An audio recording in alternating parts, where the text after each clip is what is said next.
unfortunate. I just watched a Russian tank destroyer get ammo wrecked.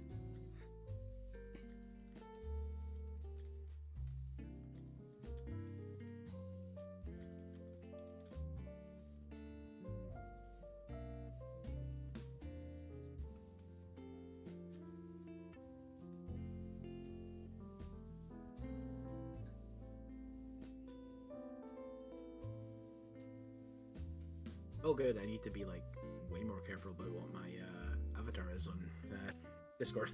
What is it? No. I need it's fine now. It's just it's a bear pin that I have. Ah. But it's not that on certain other Discords. I won't be changing that on yours now. Oh no!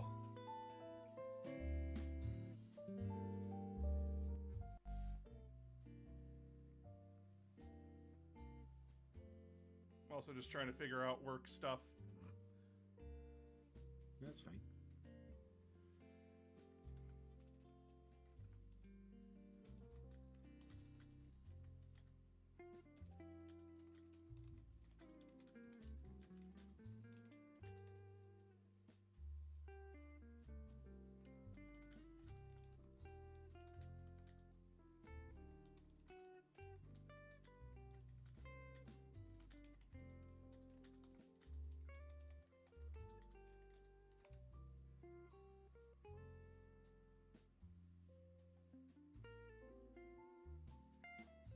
Hey, welcome to the bar. Welcome to where we will now be doing future streams, everybody. We are now relaxing, chilling, vibing, having a good time at the bar.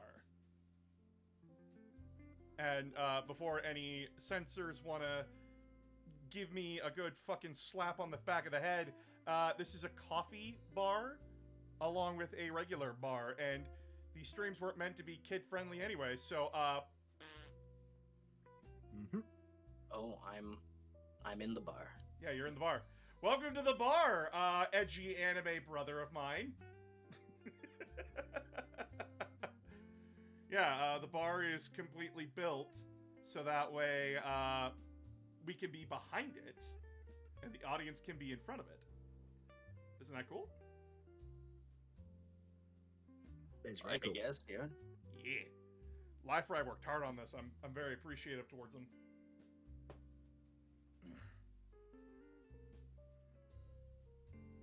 I found some nice relaxing cafe lo-fi. So, like, we got that going for us. Good stuff. That's good. Good stuff.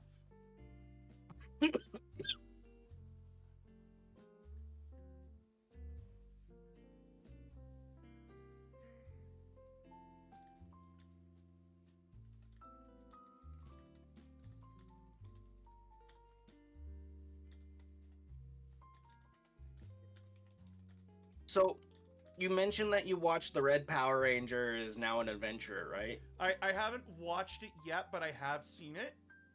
Like I am getting ready to watch it. Fuck you. Getting ready. It makes you question life's logic. He beats everyone with explosions. It's my ultimate. Listen, if you're gonna do overpowered, you're gonna do it right. But he's not overpowered. He's just stupid. Yeah, stupid. And that's how I want my. If you're gonna do like that kind of isekai, that's the kind of isekai I want. I want it to be stupid. I want it to make like 0 sense, and where the main character is so goddamn stupid that he's just a golden retriever, and I love him. He's scared of needles. Yeah, He's scared of needles. Man takes on fucking Sentai monsters every goddamn day. And it's just like, nah, it's the needles. It's the fucking needles, dude. What's the hysteria about? Please don't just be too heavy because I will have my first ever Kill Team game at a local game store. I want to be in the mood. No, this isn't like a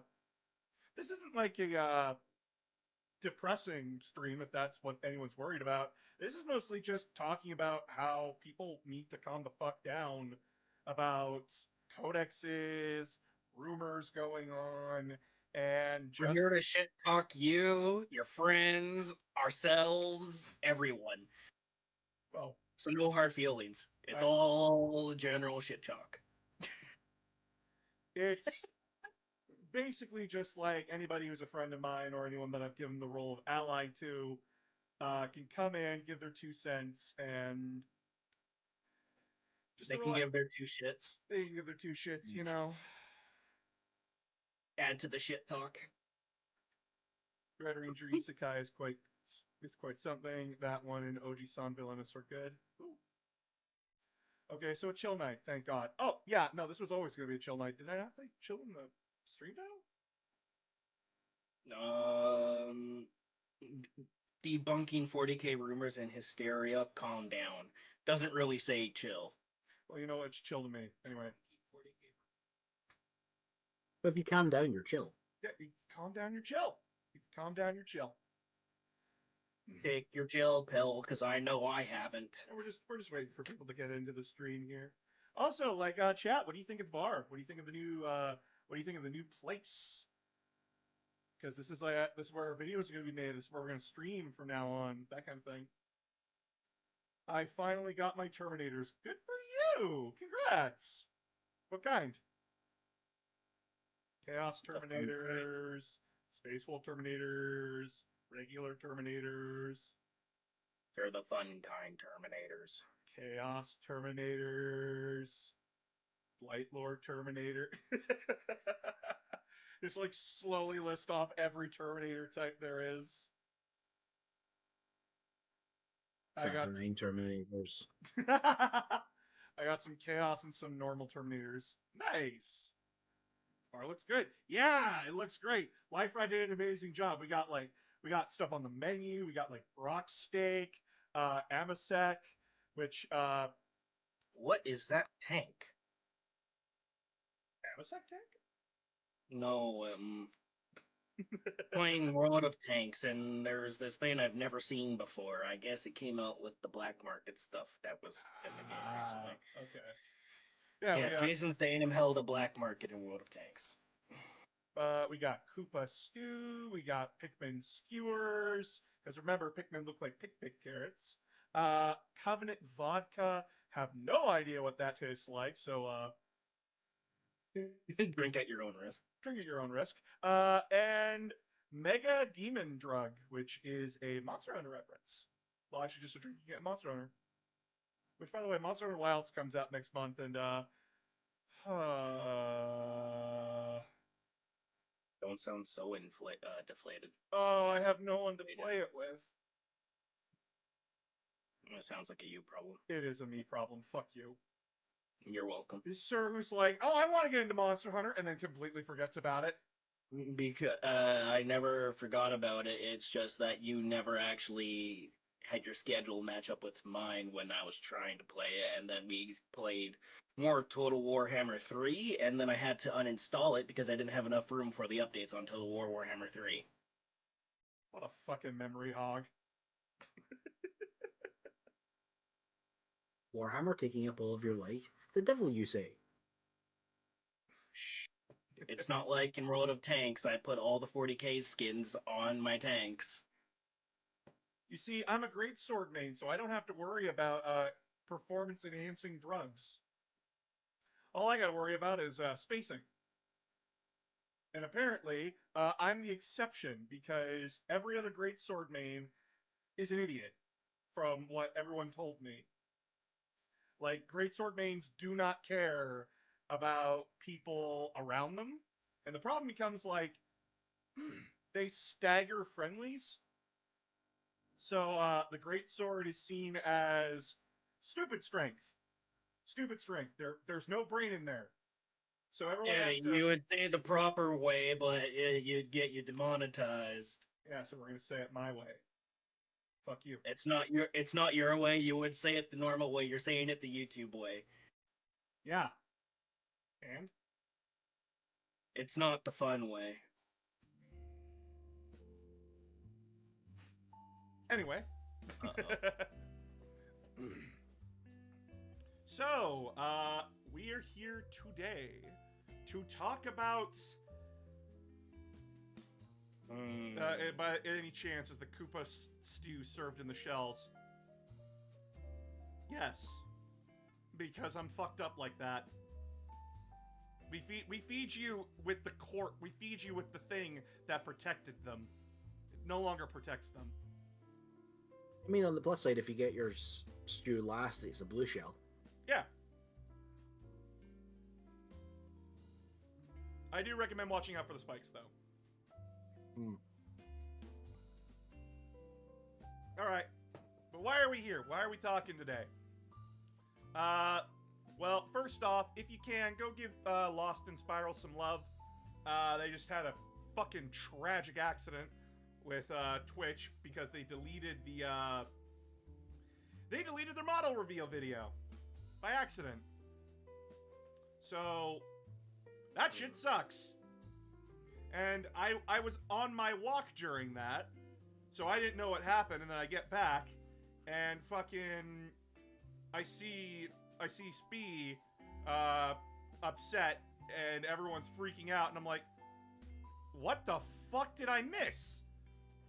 And it's just like, oh, something happened with Twitch. Okay, I can probably get this resolved. I'm her editor. I have permissions. And it's deleted. So there's nothing I can do. I can't get it back unless Spee contacts Twitch support. And maybe their servers still have it. But it's Twitch. We all know how reliable Twitch can be. Isn't it great, chat? Anyway. Yeah, we're here today to talk about 40k rumors and hysteria that's going around lately, and why all of you and everyone else needs to calm the fuck down. Guys, gals, non-binary pals. 40k rumors are like nasty farts. They waft past you, everyone reacts to it, but then it's gone. And it annoys the crap out of me, because the people doing it are the most, like, annoying motherfuckers I've ever seen. Because they just, like, they say a thing, they watch the hysteria, and you all know why they do it? Clickbait. Warhammer 40k 11th edition. Demons aren't getting a codex! That kind of thing. It's stupid. We're not even done 10th edition codexes. It's like, I'm just happy I'm getting an Eldar one. It's not the limited edition one, but I'm just happy I'm getting one. Yeah, be happy that you're getting one. Please. Yeah, and I'm grateful. I am very grateful, especially since I didn't have the funds to procure it at the time. So like, for background context, Chapter Master Valrak, who does a lot of 40k rumors, he does videos basically every day with new rumors. He is probably in contact with at least one person that works at GW, because GW is a massive company.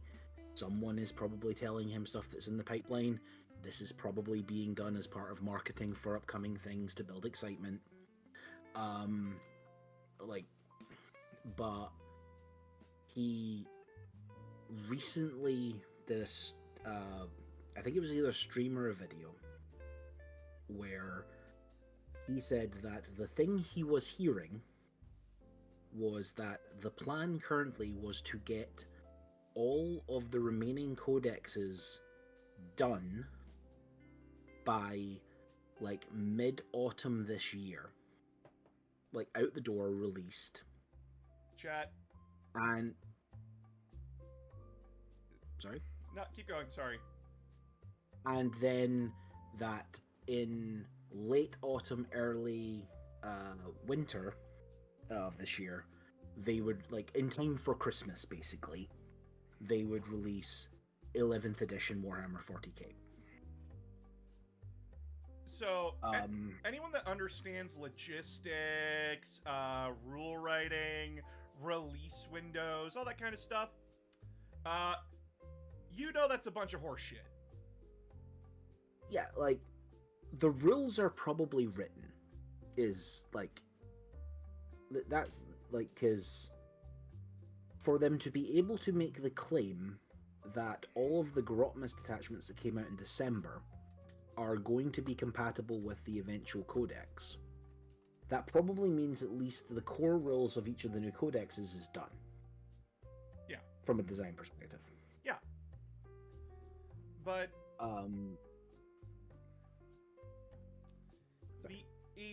the problem comes down to why.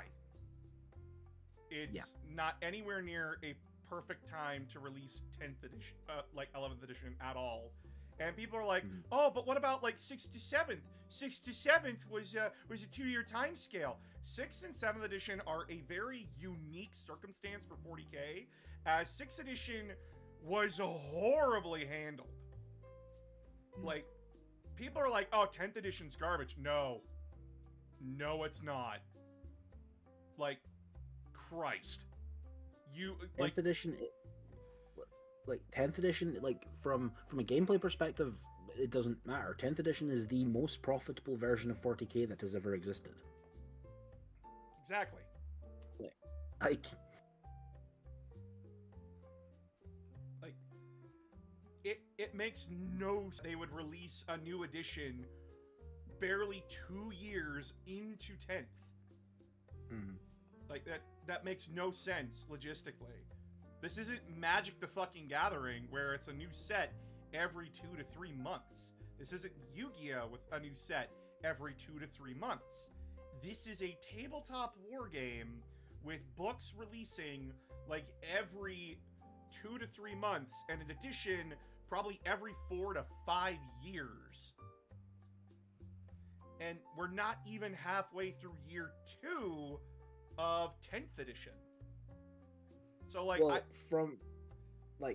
was gonna say from a product design standpoint, because I did actually go and have a bit of read about this and look back at the releases and the time frames and the business time frames that they seem to be operating on at the moment, and everyone like the thing that, so what Games Workshop seems to be doing is they seem to have a approximately 3-year life cycle for an edition. But in reality, it's actually a 6-year life cycle. Because what happens is, because this has been replicated in both 40k and AOS, is they released, like, to take 40k as an example, they released 8th edition Warhammer 40k. It lasted 3 years. Then they released 9th edition Warhammer 40k. But 9th edition was essentially a revised version of 8th with expanded stuff. Like, you would agree with that, yeah? Yeah. The transition from 8th to 9th didn't invalidate any codexes, as far as I'm aware. It just meant that they needed to get updated to the new edition. Unlike the transition, because this is also the thing, is that because 40k has grown so much in the last 2 years, or since 2020, a lot of people, their only experience of an edition change was 9th to 10th, which is what they call going into a new index, or going to a new index edition, which is all the books get invalidated, we completely rewrite the rules, we move on to what we want to do with the game going forward. So like, that's what they perceive an edition change to be, is that everything gets thrown out the door. And so like, oh, like if Drukhari and Leagues of Votan and Chaos Knights and Imperial Knights are like the last codexes, I'm only going to have those for like 4 months before I'm no longer able to play with them. No, you'll have them for like 2-3 years, like until you get another book again, or maybe like 2 years until you get like your 11th edition version of it. Yeah. So this edition hysteria is like, why are you thinking this? Like, why are you worried about this? This is a nothing burger. They're not doing 11th edition yet. Will 11th edition come? Oh, most certainly. I bet on my fucking belt that GW will happily go to like edition 20 for 40k if they can get away with it. But there's a time and place for everything, and most of the armies don't even have their fucking books yet. Like, we got what, Space Marines, Orcs, Tau, Sisters of Battle, Necron. We're still. Hold on. We have a decent amount. We have a decent amount, but not everyone does. Like, I think we have 10. I think we have 10 left. I think we have 10 left. Yeah, I think we're just over half for codexes. So how it works usually is that everyone gets their book. There's about 6 to 8 months of everyone just playing with their new book, and then GW releases the new event, which is like Arcs of Omen or Psychic Awakening or Gathering Storm, those kinds of books.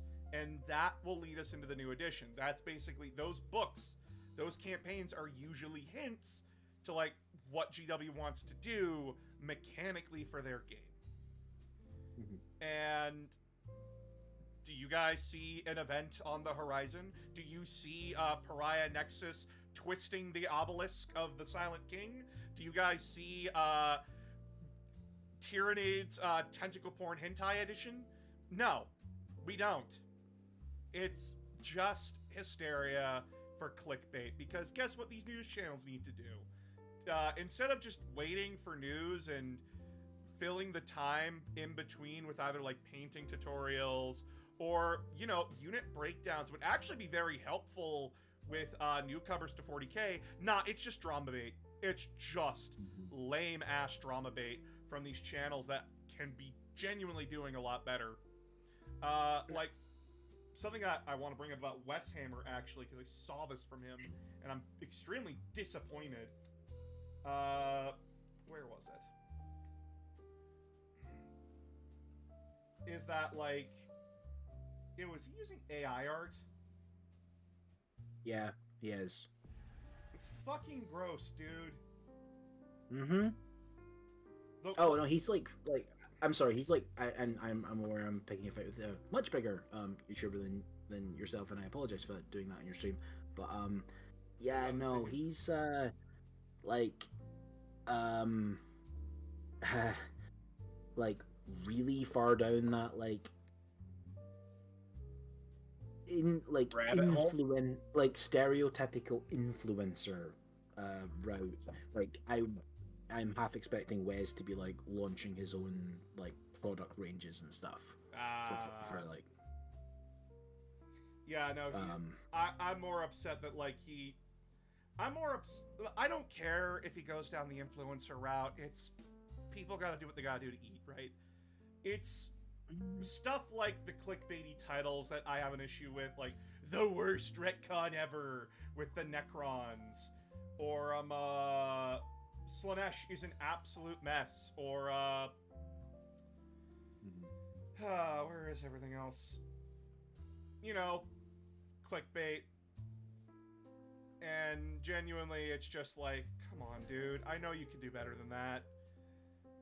And also, a lot of the lore stuff is just like, that's not true. That's a meme. Yeah, Listen, I agree with Bricky that there has to be some entertainment to 40k to help keep people's attention, basically. Like the joke that Thousand Suns sorcerers take vacuum cleaners to get their boys back. That kind of stuff. Like that's funny. That's genuinely funny. But then there's a difference between factual and funny like there's a difference between the two. Yeah. And yes, be entertaining, yes, be funny, but be real and honest about it. It's why a lot of people it's why, like, I say 40k needs new jokes, because everybody just runs like the same thing. Oh, the Dark Angels are traitors. Oh, or like Fail Badon the Armless. Come on, guys. Like, come on. Or just like, and this is a shot at fucking. No, I personally don't have a problem with these people individually. They're individuals. Like the guys that I'm complaining about. Like at least they're not like Arch. At least they're not him. Like, these are just, like, criticisms of how they do their content. And, by the way, they are more than willing to throw shots back at me. Do I consider myself to be the pinnacle of what a 40k YouTuber should be? Fuck no. I am a dumbass mole. But, what's his name again? The fucking more edgy Australian guy? Oh, yeah, oh god, I can't remember his name now. I know who you mean. Yeah. Major Kill. Major Kill, thank you, yeah. It's because of, like, this... You know, I'm blaming 1D4chan for this. I am strictly blaming 1D4chan for this kind of fucking behavior. It's this kind of, like, 4chan, green text fucking meme stuff that just latched on to 40k's community, and the only people willing to talk about it are only willing to speak in, like, 4chan text, and that's not fun. It may have been funny back in, like, late 2000s, but that's over a decade ago? Coming on to 2, we need to find a new way to talk about Warhammer that isn't just, like, you know, fail but on the armless, or shit like that, or, you know, using slurs that really are out of fucking date. Like, come on, guys. We can do better. Also, stop cosplaying as armies. Like, Please. stop, like, not, like, okay, no. Cosplay as much as you want. Cosplay is fine. I have no problem with people that go to, like, events and cosplay and all that kind of stuff, and that's all cool. I actually really like, and, I can't remember who brought this up, but, like, their theory about one of the reasons that, like, Krieg became, like, so popular as a faction in 40k, one of the reasons for that is it's really easy to cosplay. You can get a lot of, like, historical looking patterns and historical looking equipment, and you can wear a gas mask and look like a Krieger. It's a really easy thing. The role play we're talking about is the weirdos who, like, make Twitter, like, Blue Sky YouTube accounts and all that kind of stuff, or just, like, quickly disposable accounts with, like, a Space Marine profile picture, and just be fucking cringe on the internet. Guys, you're not cool role-playing as Augustus Calgarius 365. You're just some dumbass with an Ultramarine profile or a Black Templar profile. You're not cool. You're not funny. You're just cringe. It's literally hilarious to me because I just finished listening to an audiobook where a Space Marine character is talking to an alien in it. Is it that cast book that you were sharing? Yeah. It's Elemental Council, which is the Nutau book, which is an amazing book and dispels, like, so many of the Tau memes. Like, if this is, like, the way they choose to do the Tau lore from now on, I'm all for it, because, like, the Ethereals are not mind controlling them. It's way more interesting and way more complicated than that. Oh, thank God. Shadow Sun's book is also similar in that aspect as well. Yeah, but, like, there's a bit in it where the main villain, who is a sergeant of the Raptors, Space Marine chapter, who's been, like, fermenting rebellion on this planet, because that's how the Raptors operate. They're like the covert ops Space Marines. He's, like, talking to, like, he's, like, talking to one of the Tau, and he's like, the Imperium is a dead corpse of an empire. He says this. But it is the light of humanity, and I do not fight you here because of what your empire will do to mine now. I fight you here so that my battle brothers don't have to fight you in 10,000 years on the gates of Terra. And it's like, Fuck. okay. Fuck. When an operative that's meant to tear people apart from the inside sits there and admits that, yeah, in about 10,000 years you could be on our doorstep. Yeah. He straight up says, like, my battle brothers will joke that we could wipe you out, and I know that that is a lie. Yeah, it's... Because we will never have the opportunity to do that. It also... this also comes down to, like, how 40K has been written for, like, years. We're in an era of 40K literature starting in, like, 2017, even before that, I think, like, 2014, where 40K was starting to be less and less of a haha funny and more of a, no, we're gonna take this brutally realistic approach. Even the funnier books like Infinite and the Divine and the Orc books, they're still bloody serious about, like, how kind of both black and white and gray everything is in 40K. Like, Trazen's funny, do not get me wrong. Trazen is absolutely hilarious in the way of, like, the guy is a kleptomaniac who has an entire entire planet dedicated as a museum. That's funny. That is genuinely funny. But then you realize, oh, wait, what did he do to that guy? Oh, he attached a mind shackle scarab to his brain. Oh, he enslaved him and his family for, like, over decades, which is like a blink of an eye for him. Oh, that's fucking spooky. Holy shit. And like another, we can start. Sorry, I just want to point this one more other thing out. There's a scene in the book where he and Orikin are sitting in a cafe, like an Imperial cafe, listening to a band, and they're disguised as regular people with a hologram. Like the Black Shadow technology from, like, Star Wars, where, like, they made the bounty hunters look exactly like other people. It's essentially that, and they're just sitting there talking casually about, like, why don't we just, like, I can just kill everybody here. Why are we sitting here? Why am I listening to this? Oh, Orikin, my dear fucking colleague, you gotta respect the culture. Why should I respect the culture of inferiors? Like, genuinely.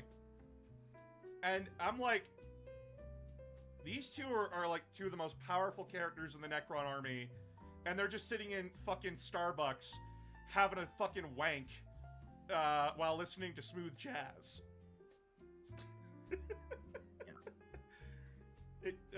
People don't seem to put that together. Yes, the scene's hilarious, but then when you think about it, oh, if Necrons can just casually do that, that's fucked.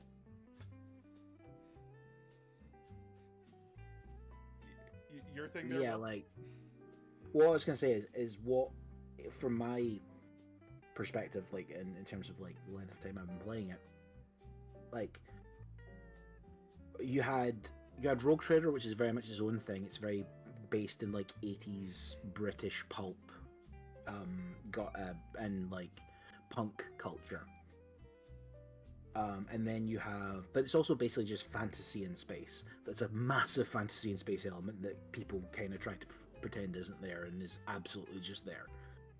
Then second edition in the 90s is much more, it's colorful, but as soon as you read into it, it's not kid friendly. That's like the weird dichotomy of second edition. And then third edition till about 7th, if we're perfectly honest, and this maybe peaked around sort of like 5 into 6 edition, is when, in my opinion, it was almost like 40K's like adolescent phase, where it's like, no, you're going to take me seriously now, and it got really, in a lot of aspects, got really po-faced about I demand to be taken seriously kind of thing. And, like, I think a lot of the satire and a lot of the poking fun at the themes of the setting kind of got lost to a certain extent in a lot of that era. It's like the art style, like, but it's also, but the thing is that period is also the rise of the Black Library. That period is also when Dan Abnett gets commissioned to write Xenos, to tie into Inquisitor, the pet project of John Blanche and Gav Thorpe, the 54mm miniatures game that is one of the best games GW has ever produced, but didn't do well because it was a completely different scale. It's fantastic. If you can play Inquisitor, you should. You can play with 28mm models now. It's great. But he gets commissioned to write Xenos as a tie-in to that game, spins it off into the Eisenhorn series, which is vastly more popular than the Inquisitor game ever was. And that just like snowballs into like the Black Library, and that's when you start getting like all the Ultramarine books, the Blood Angels, like multiple Blood Angels trilogies, and all of them start taking it really, really seriously. Yeah. And then around about the end of 7th edition, going into like when they clearly, not just from a universe perspective, but like I think from like a business perspective as well, they wanted to almost like have like a hard reset on 40k, or like have a bit of a reset on 40k, which is why like they did like the Fall of Cadia and moving the story forward and having like this like ongoing meta plot and things like that. But also the writers that they started to bring in to do the books had grown up reading, like they'd but it now got like far enough on in time where like the fiction they'd been reading when they were younger wasn't necessarily just generic fantasy stuff. It was 40k fiction. It was like but they also wanted to bring back more of the fun, Yeah. So I think the writing's gotten a lot more back to what I'd argue is like more the intent originally, and also like not. I think a lot of authors now, much more so than in the 2000s and the early 2010s. There's not anywhere near as much Flanderization of the various factions. Yeah, and it rounds back to like these LARPers is what we're gonna call them, because that's all they're doing is just LARPing, and it's annoying at best, and like fucking cringe at worst.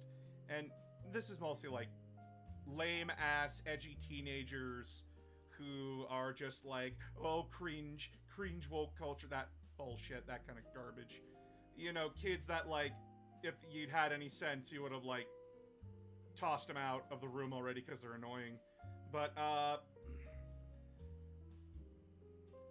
it's with these kinds of memes and stuff that like people miss what 40k is. It's why I appreciate Arbiter Ian and Adeptus Ridiculous as platforms of creation. Yeah, Bricky, like with Bricky's main channel, he'll do like the jokes about like how Space Marines, are like the favorite child, or how like the Eldar murder fucked a god into a galaxy. But he also adds in like that little nugget of, no, that's extremely fucked up, and actually add stuff in that makes you appreciate the faction, appreciate the group more than just the joke. And he's pretty blunt and honest about like, oh, I don't care much about this faction, I don't care much about this faction, because where DK loves the Thousand Sons, Bricky didn't. Bricky really didn't care about them, and that's perfectly fine. And he never went out of his way to make Thousand Sons look stupid. He's just like, I don't know much about them because they never interested me, and perfectly fine. And he's honest about it.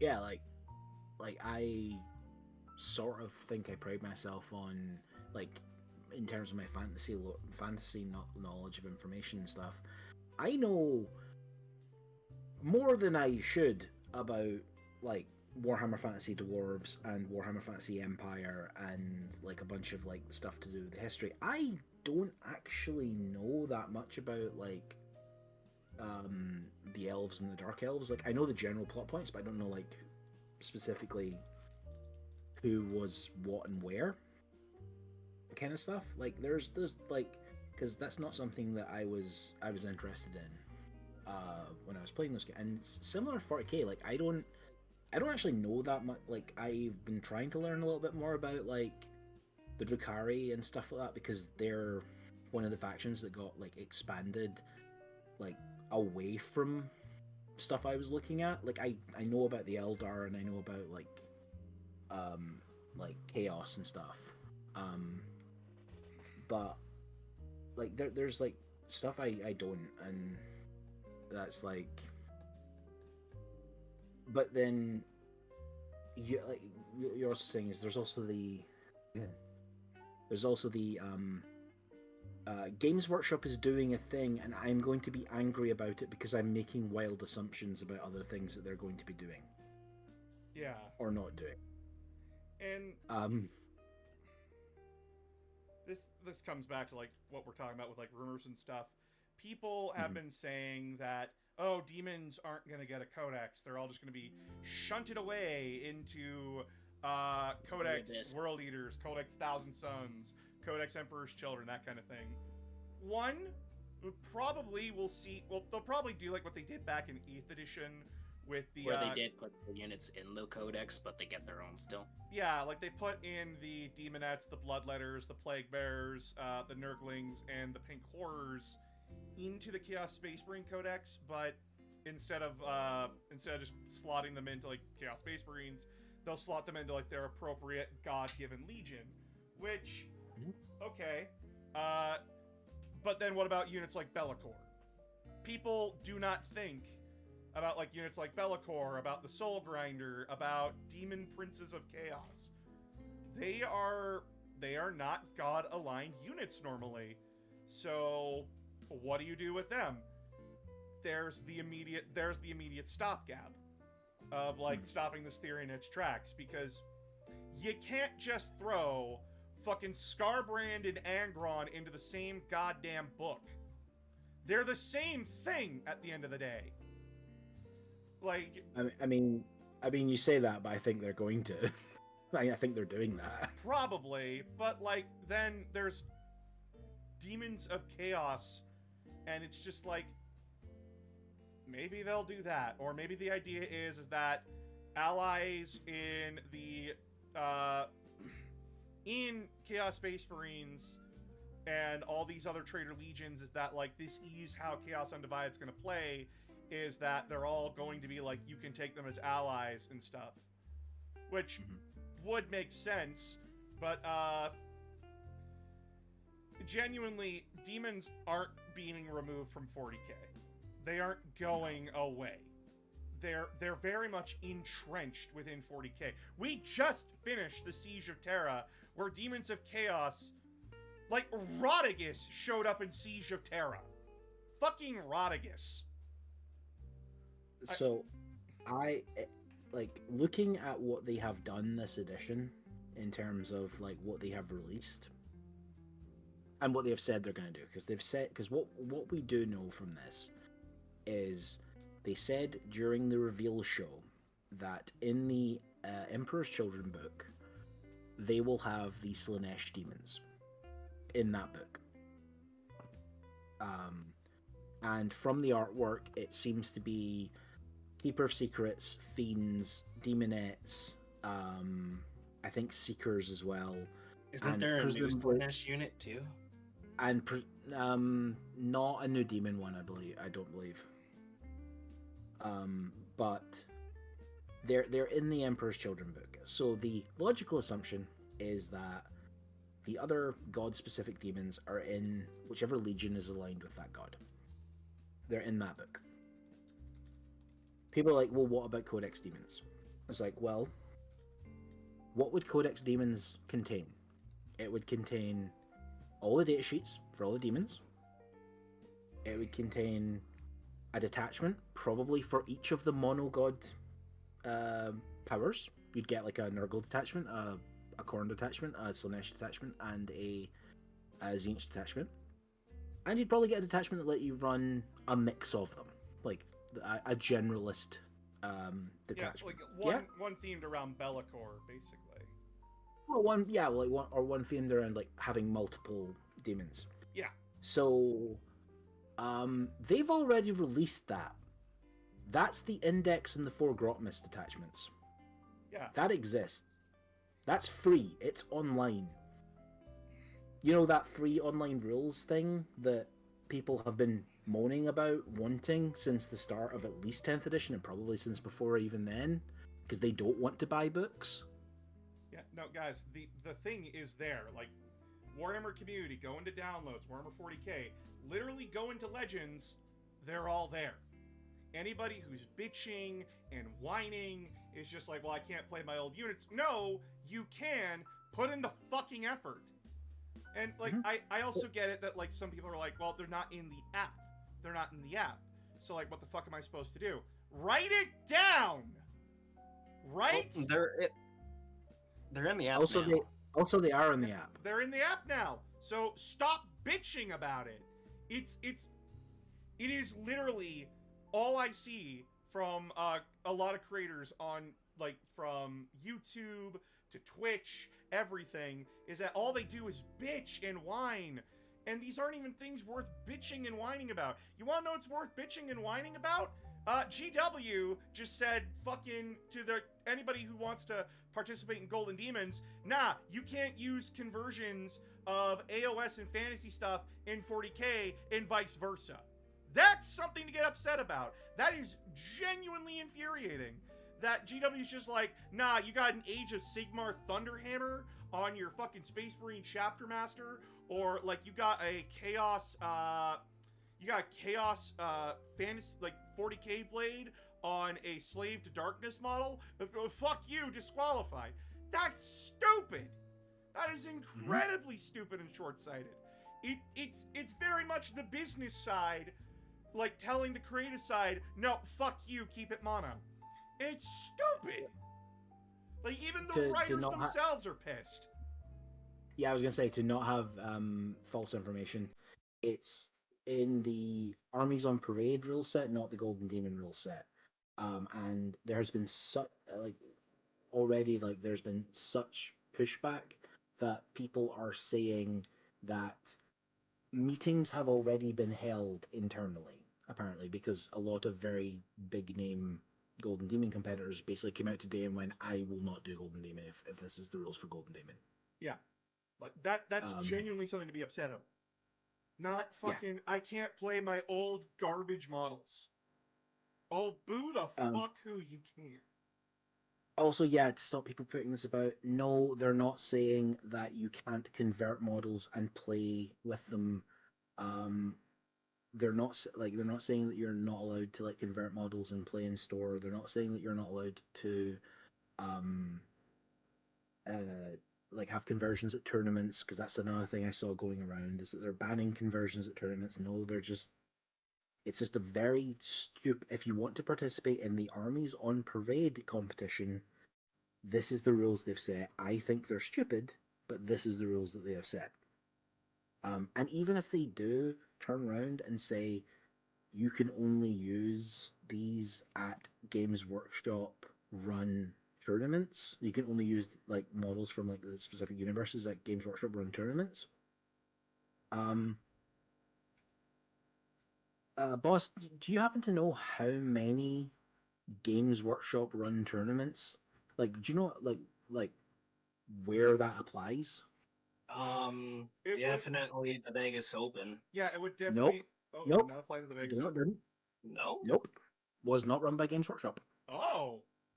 It's run by LVO. Right. Then I guess the Warhammer World, right? Yeah, it applies to one building in Nottingham. That's fair. It's one of those things. In the entire world. It's one of those things where it's part of internet hysteria. One person reads a thing, horribly misjudges what it actually is, and then runs rampant with it and then no one knows what's actually the real problem, and we're just shotgunning and missing everything except the actual point that's being made.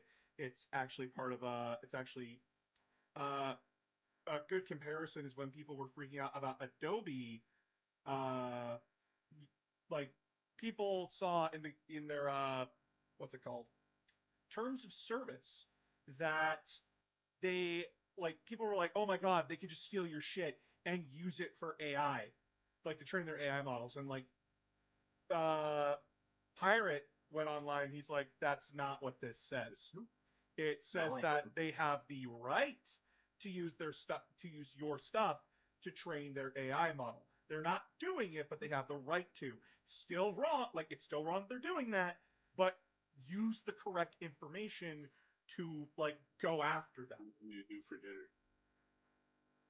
Hi, Dad. Hi, William. Don't say my name. No, it's okay. You heard it.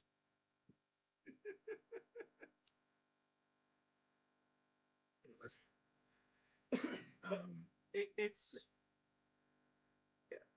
it's everyone losing their shit over nothing, and like then the actual stuff that is a problem gets missed. Like GW also just raised model prices again, and that sucks. That sucks massively. Did they? I think they did for some models. Like, I mean, I believe you, but like, and also like I'm only recently in the last year or so finding out that like models cost like 25% more in the States than they do in the UK. It's like bonkers, and they're gonna get worse. Like, it's gonna go up to like 30-40% more. oh yeah. Well, welcome to the late 20s, everybody. We didn't get a roaring 20s. We got fucked in the ass. Oh no! Oh, don't worry about it. They've already bought warehousing space in Canada, so they don't need to import via the States. Good. Oh, that's what went up in price. Horse heresy stuff. My bad. Right. Okay. Yeah. Because heresy stuff is that. Because like, this is the thing about the See, chat. Even I can get stuff wrong. Yeah. This is the thing about like spoilers and stuff, because one of the things people could be talking about is you could be making predictions around. It's very likely that there will be either a new edition of or a new starter box for Horus Heresy this summer. Yes, that genuinely fits in with like what they're doing. And like their time frames and stuff, and it's probably and based on like what would need updating and what would need done, that's probably like, I don't know, probably bigger scale Mark IV Space Marines. The big rumor I've heard from like people to like Heresy thing is like a third type of Terminator, maybe. Ooh, actual like whatever people call them Saturnine Terminators. They're probably not actually Saturnine Terminators, but GW might just turn around and call them that. like the regular Terminators in 40k that we see, but they're a troop choice in Horus Heresy. Well, they might. The rumor is they're going to do like actual Saturnine, so with the big shoulder pads. Ooh, Mark 1. Yeah, like prototype, like stuff. Like that's fun to speculate on. Is like, oh, what models are they gonna do? What models are they gonna do? Or like, hey, since they're getting rid of all the Finecast models, maybe they're gonna redo all the special Legion units. God knows that I would love that for the Victorious squad. Come on, GW. I will literally bankrupt myself for this. Well, this is also the problem. This is also the problem that there's different. They don't have good messaging around this, because there's a difference between Finecast resin and the resin that Forge World uses, or what was previously Forge World resin. Specialist Games, it's now called Specialist Game Studios, and Specialist Game Studio, their resin is, they're using like a pro since about 2020. They've been using like a new process. Their molds are like specifically designed for it, and their stuff has been excellent, basically. Maybe two. If you look over here, there's They were I'm last. gonna dispute my brother. Over here. Yep. No, let me go ahead and mute me.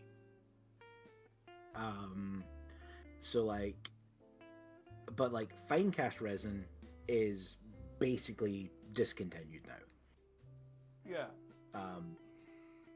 So like, Finecast and Forge World are not the same thing. People confuse the two of them, and yes, older Forge World models, by this point, the molds have gotten to a point where they're not great, particularly the bigger stuff. But like smaller things are usually fine, or you have like very minimal sanding and stuff to do.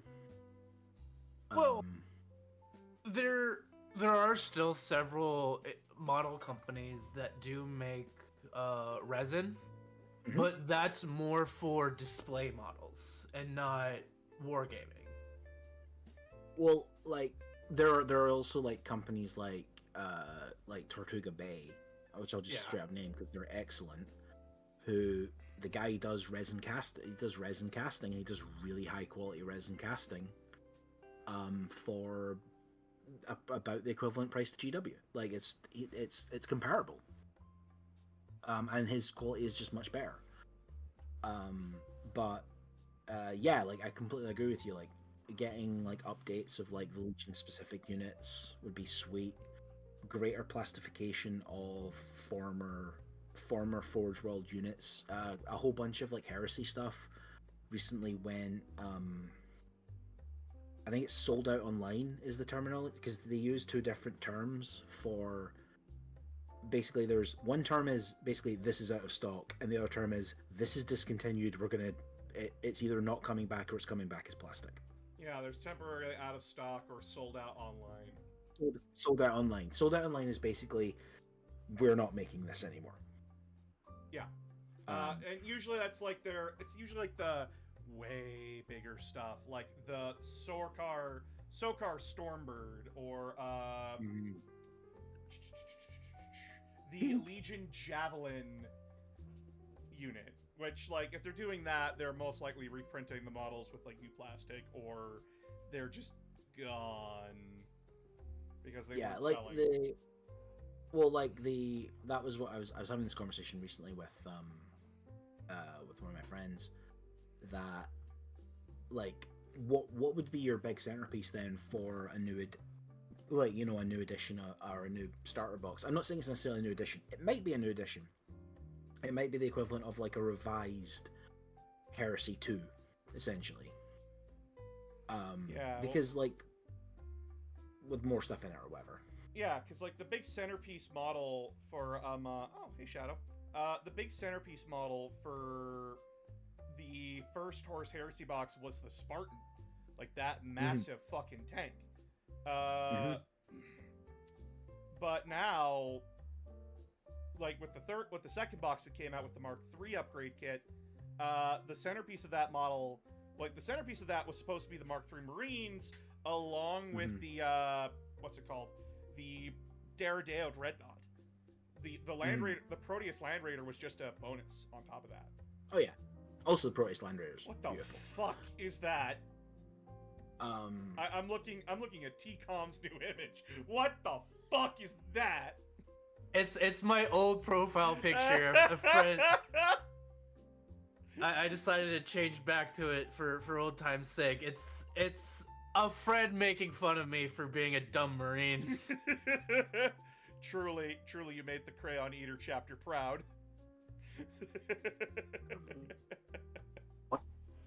I mean, my one piece of speculation I think would genuinely be a kit that would sell ridiculously well if they were to redo it for Heresy. And I know that like they're like, we don't want you to buy Heresy models for 40k, but you could totally buy this for 40k. Yeah. Would be right, give us a plastic kit that lets you build a drop pod or a Dreadclaw. Yes. Yeah. Give me a modern plastic kit that lets me build that. Also, I've built a drop pod. It wasn't fun. Yeah, no, by the way, chat, just a quick tangent here. Fuck drop pods. Absolutely lovely unit. Good stats, good ability. Fuck building the damn thing. It's... I want drop. a model should not rely on a cylinder to be its center. I'm just fucking saying this. I want I was drop gonna pods say for that- custodians. I would like to remind you, it gets worse. that being said, I would like, and I think they will do this. They might just do it in the same way they did the Predator, is plastic Sicarian, with the Probably. variants. Like that's just because that's like Predator size, right? That's like Land Raider sized. Yeah. Yeah. It's But like, I should do like a stream where like I go over like all the Space Marine units for both Horus Heresy and 40k and like do a tier list on them sometime. Oh god, that's gonna be a long stream. Oh, it'd be a long stream, but it'd be worth it. That's a Um, 12-hour stream, boss. Are you sure you're Are- good with that? Well, it's are we including legends in that? Because I mean, I'd go longer with than currently 12 hours, available. exactly. I'd go with currently available. okay. Because I mean, Yeah, that's if we're I was adding gonna do legends that- to it, if we're adding legends to it, we're adding shit like the Imperial Space Marine, and that's a model that I'd soon rather forget due to trauma. Yeah, but the Imperial If you're Spa- adding Imperial Legends, Spaceman, that's like a week worth of streams just dedicated to all of this. but also the Imperial Spaceman led to the best reference in the Horus Heresy. Which one was that? Oh, right. So, the Imperial Space Marine, that model, is based on the original sculpt by Bob. I know what Yeah? I know what it's based off of. I'm wondering Right? what the reference was in Horus Heresy. Well, that Imperial Space Marine, the first one, was the LE2 Imperial Space Marine. Oh. Limited Edition 2 Imperial Space Marine. What is the name of the prototype Space Marine that is the protector of Arda? Oh fuck. It's Li2. Lee 2. Fuck you, Dan. Hang on, that was clever. Hang on. That's why I said fuck you. And he's armed like the Imperial Space Marine. It's the Imperial Space Marine. That's Christ. Oh jeez. Yeah, but like you're looking at a full week of streams if you want to cover everything, including Legacy. I said not legacy.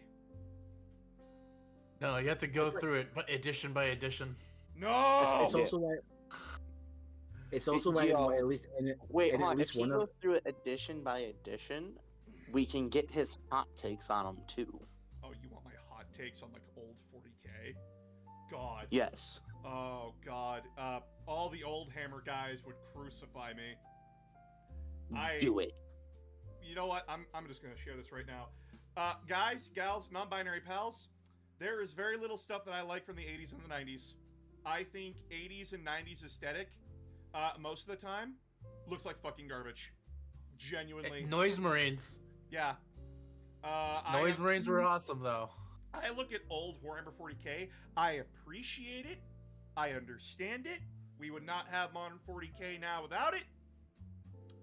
I can't make But out let- heads or tails what the fuck I'm looking at half the time, and the other half is just like, it's amazing that this attracted anyone's fucking attention. Like, genuinely. The Tyranids are like the best example of that. Of Yeah. like I love 90s Tyranids from like a nostalgia perspective. I will completely admit that the modern models are far superior. And Remember what the original Screamer Killer looked like? Yes, I used to have one. I want the new one so I can paint it like the old one. My entire Tyranid army is painted like the 90s High Fleet Behemoth scheme. And again, That is- I say this with my full chest. If you love like late 80s, early 90s Warhammer 40k, more power to you. That is a time that you probably grew up in, or an aesthetic that you just, for some reason, that I cannot fucking understand, that you love. I look at second edition Lehman Russ and go, that's not anything I recognize aside tubes. He's fucking tubes. God. Oh, is this Hold on, is why it is the it artwork, the artwork? with the artwork one or the miniature one? Because the miniature one basically just got redone into Ragnar Blackmane. Like his original art. Oh, okay. Because they did a miniature of him. You know that. I'm aware. Yes. Oh, and it's God. basically it's just Ragnar. It's The just Ragnar Blackmane. Saturnus Terminator armor. I'm Which one? The Saturnus. Hmm. Again, genuinely, if you love that stuff, good on you. But like, I look at old Warhammer, like, because guys, during my research and everything, I'm looking through like all the old rules. Like, I was planning to do a video on Abaddon, but then I stopped myself because I'm like, I genuinely have no fucking clue how this was played. And like, trying to read the rules is like trying to read a flight instruction manual. What the fuck am I looking at? Like, Abaddon Draknien, from what I'm able to understand about how it worked back when Abaddon was introduced into 40k, was that it's one attack. If it hits, you die. That's it. No wound, no save, nothing. It's just Abaddon swings, hits you, you're dead. Yeah. Right. What Okay. modern you are. Okay. I can explain second edition close combat to you if you wish. It actually will not take that long. I just need you to confirm this to me. If I swung Draknien at a vehicle, would the vehicle instantly die? No. That was where my brain was getting caught up on. Yeah. So, right, in second edition, the way close combat worked, and this is actually quick to explain. So, the thing you have to forget about units. Every combat is one-on-one. Is one model against one model. Right? Forget everyone else. Just focus on the jackass in front of you. Yes, forget, like, you can, like, say you've got, like, a Space Marine captain and he's fighting 2 orcs. He fights the first orc first, right? Yep. And so the Space Marine rolls number of attacks equal to the number of attacks that he has. The orc rolls a number of attacks equal to the number of attacks he has. You can get modifiers to the number of attacks you have based on if you've got like a pistol and a close combat weapon. This was the same in like 3rd through 7th. You roll those dice. You then take the highest of those dice for each of you. You add your weapon skill to it, and then a couple of other modifiers. And whoever got the higher has won. Has won the combat. Then you roll to wound a number of times equal to the difference between those two numbers. That's it. What the fuck? I hate it.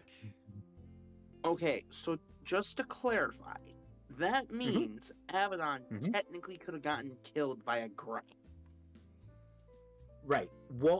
Because what would then tend to happen is, right, so that fight happens. Usually the Space Marine kills the orc. The next orc comes round. That orc gets a bonus attack dice and a +1 to his dice roll. All his dice rolls. Because he's the second combat, and if there's a third orc that's a +2 and +2, it keeps going on like that. So like, yeah, special characters because you get like mobbed and like get mugged. Unless you were Marneus Calgar, who never took any penalties for subsequent combats, because apparently he's just a combat master.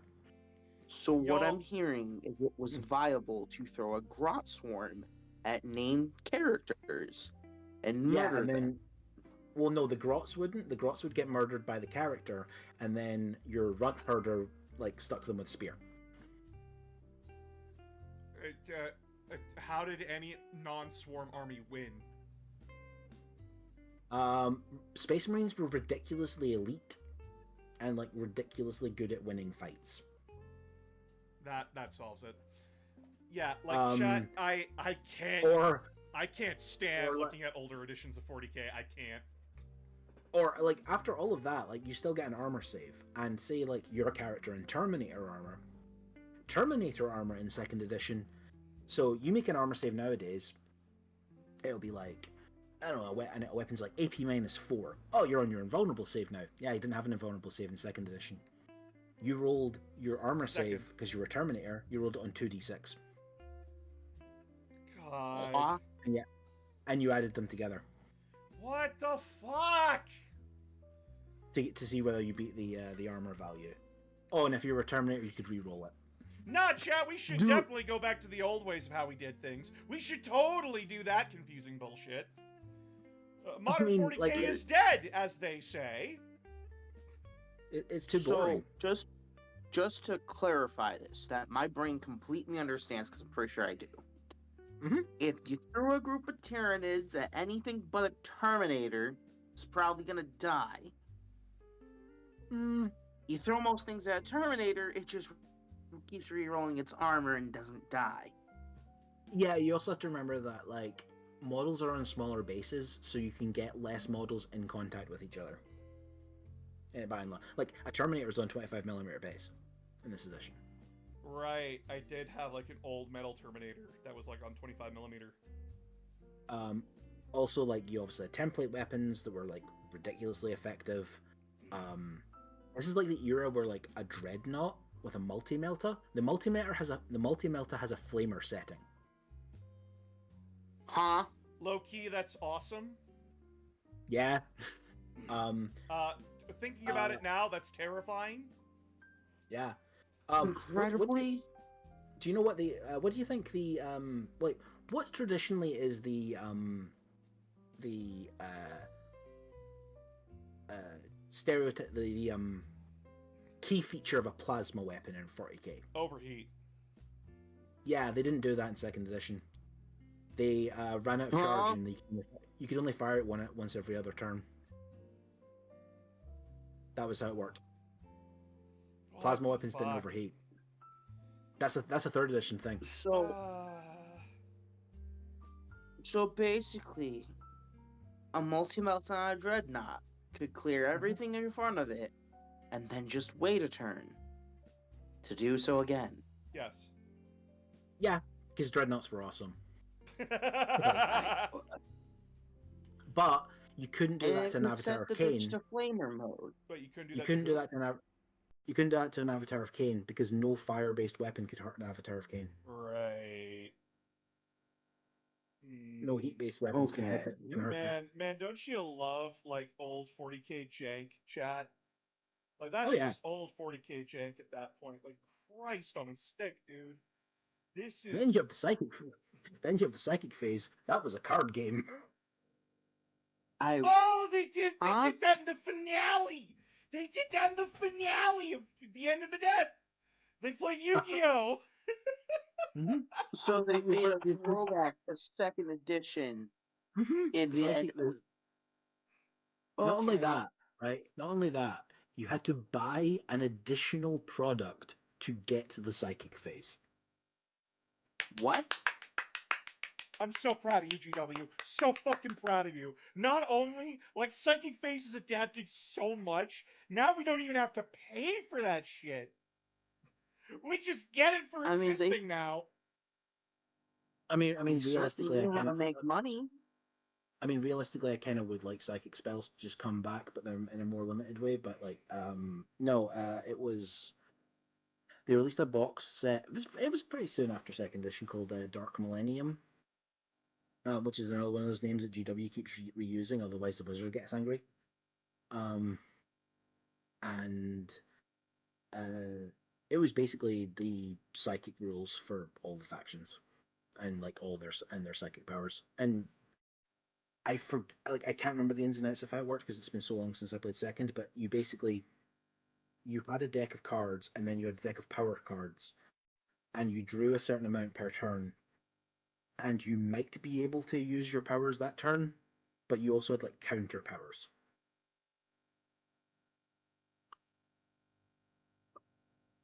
Okay. You know how people say Modern 40k is too hard to understand?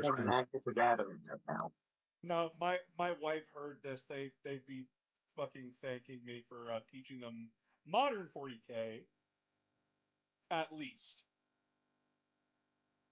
Like this is partially why like third edition was like a massive simplification of like. Also, the thing you have to also remember is like a standard army in this era, right? And this like in like second edition is like 2 tactical squads one dreadnought, and maybe a character. And a character and like a captain for like a Space Marine army. It's like 2 10-man tactical squads, a dreadnought with a tech marine, because you couldn't take a dreadnought unless you took a tech marine. That because they needed a tech marine to walk around with them. Okay. And it's just it was lots of fluffy stuff like that, and like a character, and like a captain or a librarian or a chaplain or whatever. Like that's your army, like in total. Like maybe 30 models. That part of it was really nice, honestly. Okay, so they truly were an elite, like the Yeah. Custodies or Grey Knights, Oh yeah, like where you're like, taking very few models. Oh yeah, like if there were rules for Grey Knights in second edition, you got like 4 of them. Jesus. Like 4 Grey Knights cost the same as like a 10-man Terminator squad. Christ. Oh, jeez. Yeah, you Because remember they when were this Grey Wait. weren't even psychers? They were just fucking really super special guys in anti-demon armor. They were were super just in Terminators. blessed armor and weapons. Yeah, they were super Terminators basically. Now they're super Um, special psychic boys. Who have a god complex that need to be taken down a peg. Fucking sitting here, like start of 9th edition. It's just like, oh yeah, it's Thousand Suns versus Grey Knights. Oh, cool. What's this gonna be like? Grey Knights are gonna shove your shit in. Grey Knights are gonna treat you like you got treated on the Y'all, playground as a kid. y'all don't fucking understand how painful 9th edition was for me as a Thousand Suns player. I had to share a Codex release with the fucking special children of the Grey Knights, like the fucking rich aristocrats sitting just across the table from me, whereas like I've been handed a stick and a coin, and they have an AK-47 on the other end of the table. And it's just like, I'm gonna cast a spell. And they're like, no, you're not. By the powers of I'm cooler than you, get fucked, idiot. And Where I'm like, I'm gonna cast Doombolt because I'm cool like that. And it goes, no, you're not. Now I'm gonna cast a spell that allows my Dreadnought to 360 fucking no scope you like it's Modern Warfare 2. I'm Whereas not I salty was at just- all. Whereas I was just stomping around the board like it was no problem. See, all I'm getting reminded of with that rant, boss, is Magic the Gathering when Ravnica got released, and my preferred deck type got turned into everyone's punching bag. Yep. Like, Hey, you want to put a really big creature on the board? No, I'm now going to have you mill half your deck. I sat here. I didn't play my Thousand Suns for a bit because I'm just like, God, fighting Thousand Suns are getting fucking shit stomped out there. It was terrible, chat. Like, I wasn't viable till Armor of Contempt came out.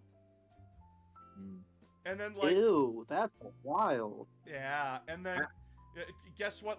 Guess what the best Thousand Suns list there was? Take a guess. Magnus? No. Magnus was actually a detriment if you took him.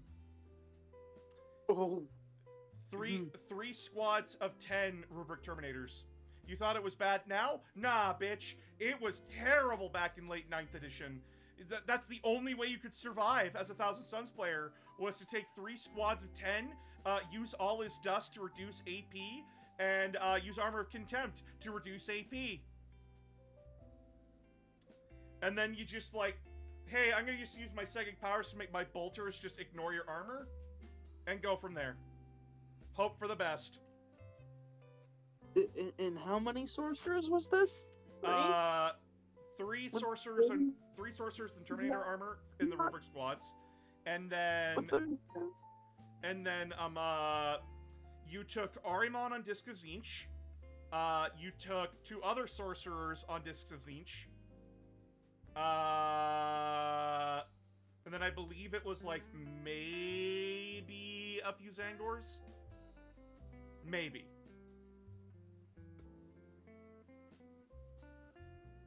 So basically was, here's a shit stick, here's a shit stick, here's a shit stick. One of them's gonna do something.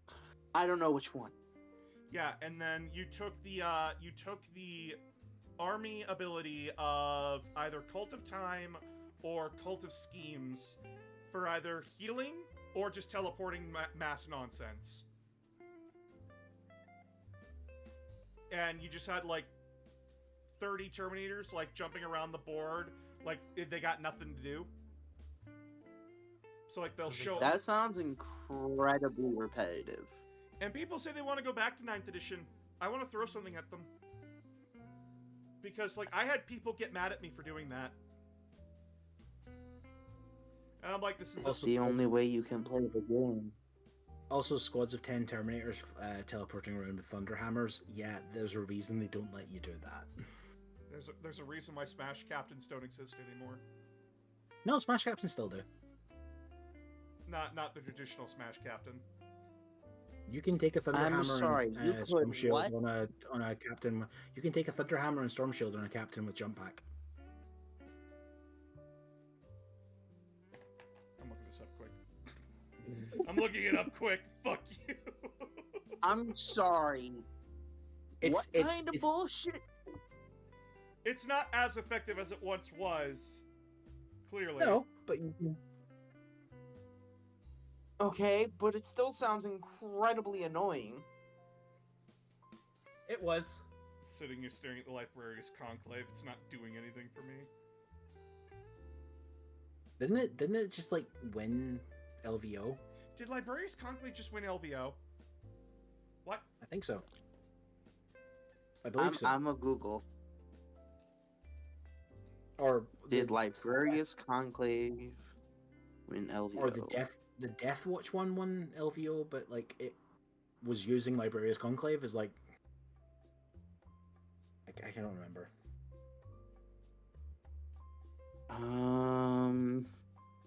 Events and challenges. Death Watch wins Yeah, I got it right here. Oh.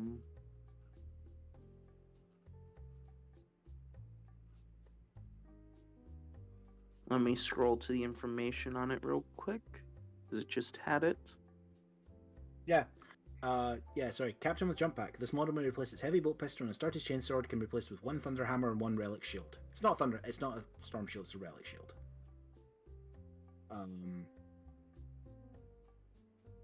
Which gives it a wounds characteristic of 6 rather than an invulnerable save, but it already has a 4+ invulnerable save, so... Because it's a Captain. Yeah, you can still do a Smash Captain. Fuck. I saw something on it, but I can't... Yeah, Deathwatch went from a 32% win rate and objectively the worst army in the game to cut from the game completely to being brought back for Grotmus and winning LVO in like 3 months. Congratulations to Mark Hotel. Yeah, apparently it's like the Gravis unit in it is just broken. Is like, but also is like 200 is like nearly a $400 unit or some nonsense. Librarius Conclave and Flyballoon Death Guard goes undefeated almost. That is... Okay. Mm-hmm. I don't want the model reveals, I want the fucking stats. Yeah. What was his list? There's a YouTube video. I can try to look at that. Like the final was like they videoed it. I'm aware they videoed it, but... it's like the Gravis unit is like it's like 5 heavy intercessors. It's like one unit. It's like 5 heavy intercessors. 5. Whoa! What are these scores, dude? Holy shit! Yeah, I just dominate. Oh yeah, totally. Round 1, 100 points. Round 2, 94. Mm-hmm. Round 3, 78. Round 5, 99. Round 6, 88. No, that's Mind you, this is against some of the best Decimated. armies. like his worst game was 63. What the fuck? Yeah, he curb stomps literally everything that was technically meta before now. That is horrifying. He had in his army a captain in Gravis armor, Oh wait, no, he took the Black Spear Task Force, Captain in Gravis armor, a Judicar. Holy shit, he took a Judicar. A lieutenant with combi weapon and a Watchmaster. Battle line was Death Watch veterans. Just 3 squads of Death Watch veterans. Yeah, and not even like 10 men. They're all 5 men. This motherfucker took rhinos. This motherfucker took rhinos. This. Hey, huh? Yeah, sorry, it's the Indomitor kill team. Apparently, is the one that just people looked at and just said that is ridiculous. He took Ryan. What? Huh? He took a So Storm Speeder Thunder Strike. So This man, And this man just memed on all of LVO. this man just basically said, I'm gonna take all the non-competitive shit and make it win a competitive tourney. Chat. Well, then is This out Necrons and Eldar at their best format.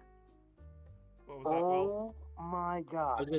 was gonna say if he takes it and it wins, how is it non-competitive? This is Eldrazi Winter for 40k. Yeah. Holy We did shit. talk about this happening, Will. We did talk about this happening. Like, And I'm in agreement with you. Someone really fucking pulled. Someone pulled it off. You know what? Good on you, Lortel. Good on you. Like, that's fucking funny. Like, genuinely. Like, oh my god. Like, not only, like, you just danced on these motherfuckers. That's hilarious. The I need to watch that final game. the team that the kill team, which Can is we tell basically who we got a is 63-point win against?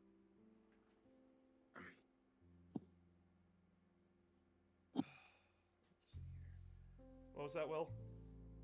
I was gonna say and it was the Gravis kill team I saw people talking about. It's like 4 heavy intercessors, 3 aggressors with the Flamestorm gauntlets, and then 3 eradicators basically. Christ. So it's like all of like, and like it apparently is just like, yeah, and Gravis just got buffed.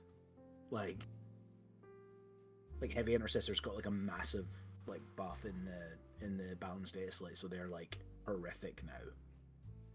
Horrific. Where are they? Where is Deathwatch? What the fuck, dude? Index Deathwatch. There we are. Alright, let's take a look at this Black Spirit attachment. Alright, it's the Mission Tactics ability. Oh, okay. Alright, you can either, at the start of the command phase, you can select one of the tactics. You can only select each tactic once per battle. Okay, it's the Gladius Task Force ability. You either get sustained hits 1 for a turn, lethal hits, or precision. Okay, so the guy had a lot to work with. Ooh. Oh, and he only took those 3 kill teams because he needed to slot his characters into something. Oh, no. So he Swiss Army knife this. Yeah, no, this is like, this is a Swiss Army knife. It's a Swiss Army knife. I don't know what to tell you. Like, Also, Christ. Apparently, I think someone was saying he was using a lot of site-to-site teleportation on the Terminators as well to basically just get them into firing positions. So rather than moving them around, they deep strike in, they fire, then he immediately pulls them back into strategic reserve. Next round, they deep strike in again. How the hell did he do that? Site-to-site teleportation is one of the strats. Ah, there it is. End of your opponent's fight phase. Okay, up to 2 kill team units, not just Terminators, from your army or other Adeptus Astartes infantry units from your army. If those units are not within engagement range of one or more enemy units, put them in deep strike. Oh. And they gain the deep strike ability. Okay. I mean, I there's regret there, selling my I regret selling my Death Watch. there's a very similar strategy in the it's the Space Marine one that's meant to be for the Raven Guard, and I can't remember what it's called. It's the sneaky one. Yeah. It's the one in the Codex. It's meant to be for the Raven Guard. I can't remember what the detachment's called. They have a put stuff back into strategic reserve stratagem. I can look it up. Best thing to use it. Apparently, best thing to use that one. Squad of 6 Devastator Centurions with las cannons. Oh. Drop down, fire. Drop down, fire, pick up. Drop down, fire, pick up. Guerrilla tactics. Yeah, sorry. Calculated feint.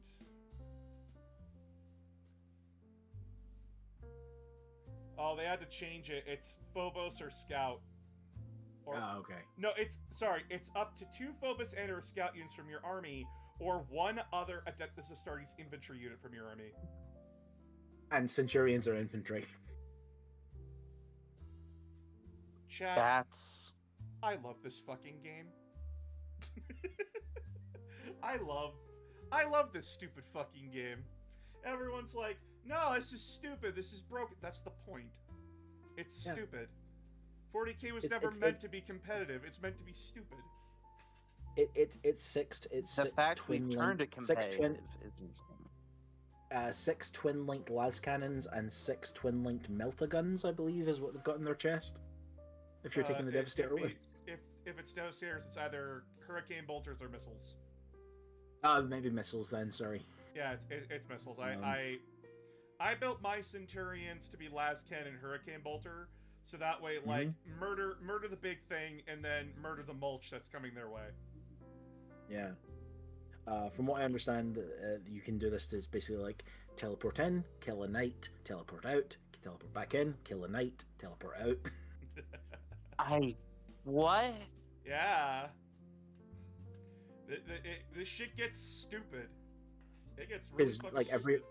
because you're hitting, because it's generic Adeptus Astartes units, so you've got the enhanced oath of the moment now as well. Oh no. Because you're not using any divergent, any of the not Codex Space Marines chapters, even though you could theoretically be using like Raven Guard stuff, I guess. No, it's like ridiculously stupid as a list. It's like, oh, okay, we're doing this now. Indometer. I just kill want- team. Is that the one that's all the jumpy stuff? There's one that's all jumpy. all jumpy. That would be the Talon Strike kill team, Yeah. I think. And it's all of the jetpack and jump pack units. Yeah, Talon Strike. Talon Strike Doctrine. Each time this unit is set up on the battlefield until the end of the turn, either improve armor penetration by 1 or give them Lance. Fuck. What? The unit is built as... So you can only build up to a squad of 10 max. It has to start out with 1 sergeant and 2 intercessors with jump packs. But then you can have either 9 intercessors with jump packs or up to 5 heavy intercessors with jump packs. Which is the is it aggressors? It's aggressors and suppressors is the 2 type. Yeah. The ones with the heavy autocannon, the ones with like the twin plasma or twin bolt guns. Yep. For every 5 models in the unit, they can replace their heavy bolt pistol with plasma pistol, and a number of models can each other assault bolters replaced with 1 plasma exterminator. Ooh. It's just the regular. It's just a regular. It's just those old. It's like the regular like first time Primaris jump packs, with like the twin bolters and twin plasma guns. Yeah. Doesn't look like they have the. Yeah, they don't have the autocannons. Oh, okay. I thought they had the autocannon ones as well. No. Sorry, that's my bad. Talent Strike. No, this guy did take the plasma incinerators though. Like he straight up was like, nah, I'm incinerating everything in front of me. Oh yeah. Because I see what he did. I am seeing the code. He dropped in, gave his supercharged plasma pistol, plasma exterminators, AP -4, vaporized the thing he wanted vaporized, and then they pulled out.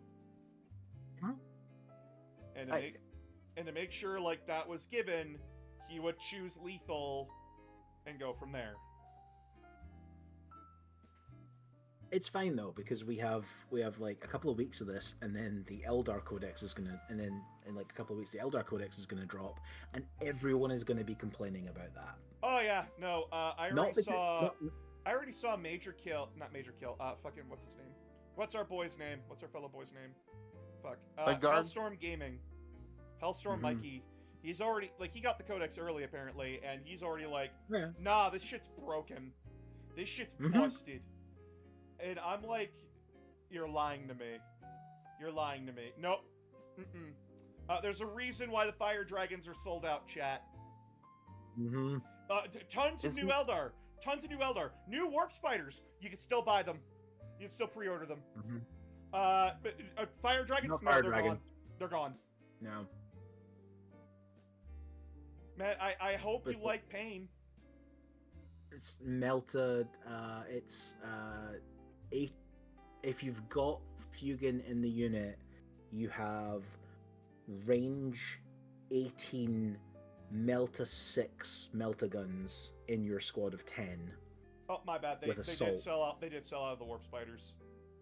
Okay, with assault, except for the so if you get within 9 inches of an enemy unit, you're doing D6 plus 6 damage per hit, per wound, rather.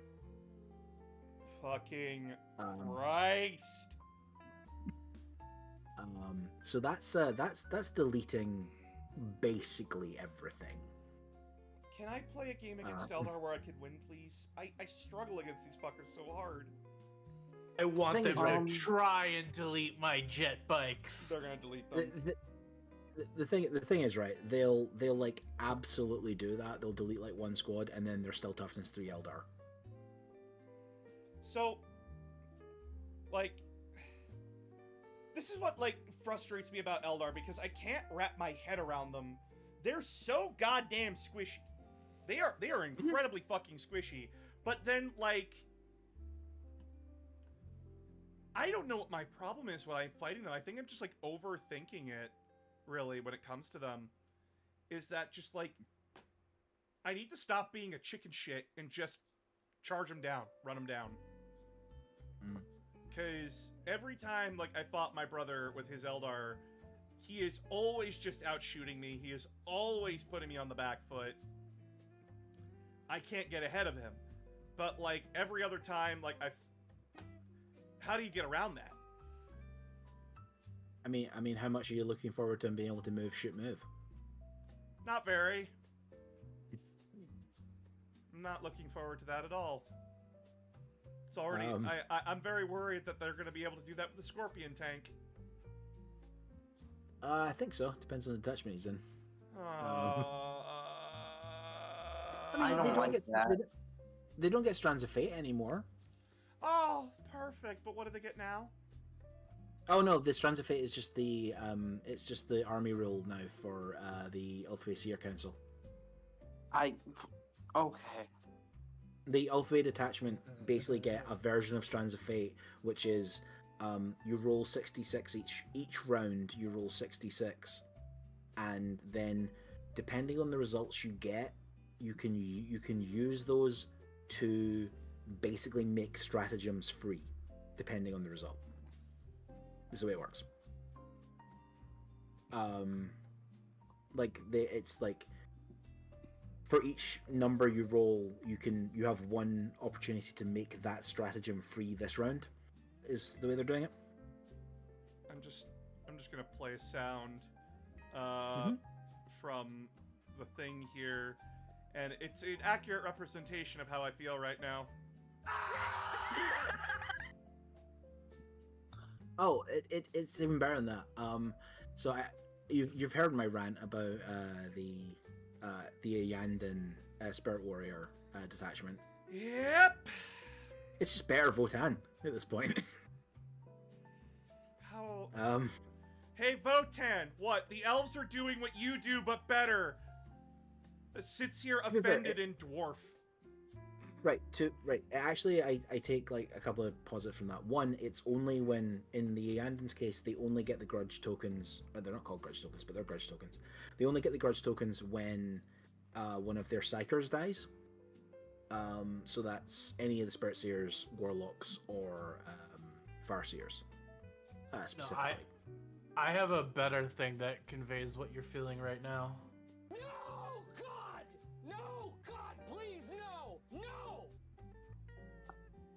I have a singular Um, question here for the people who yes? played against Eldars.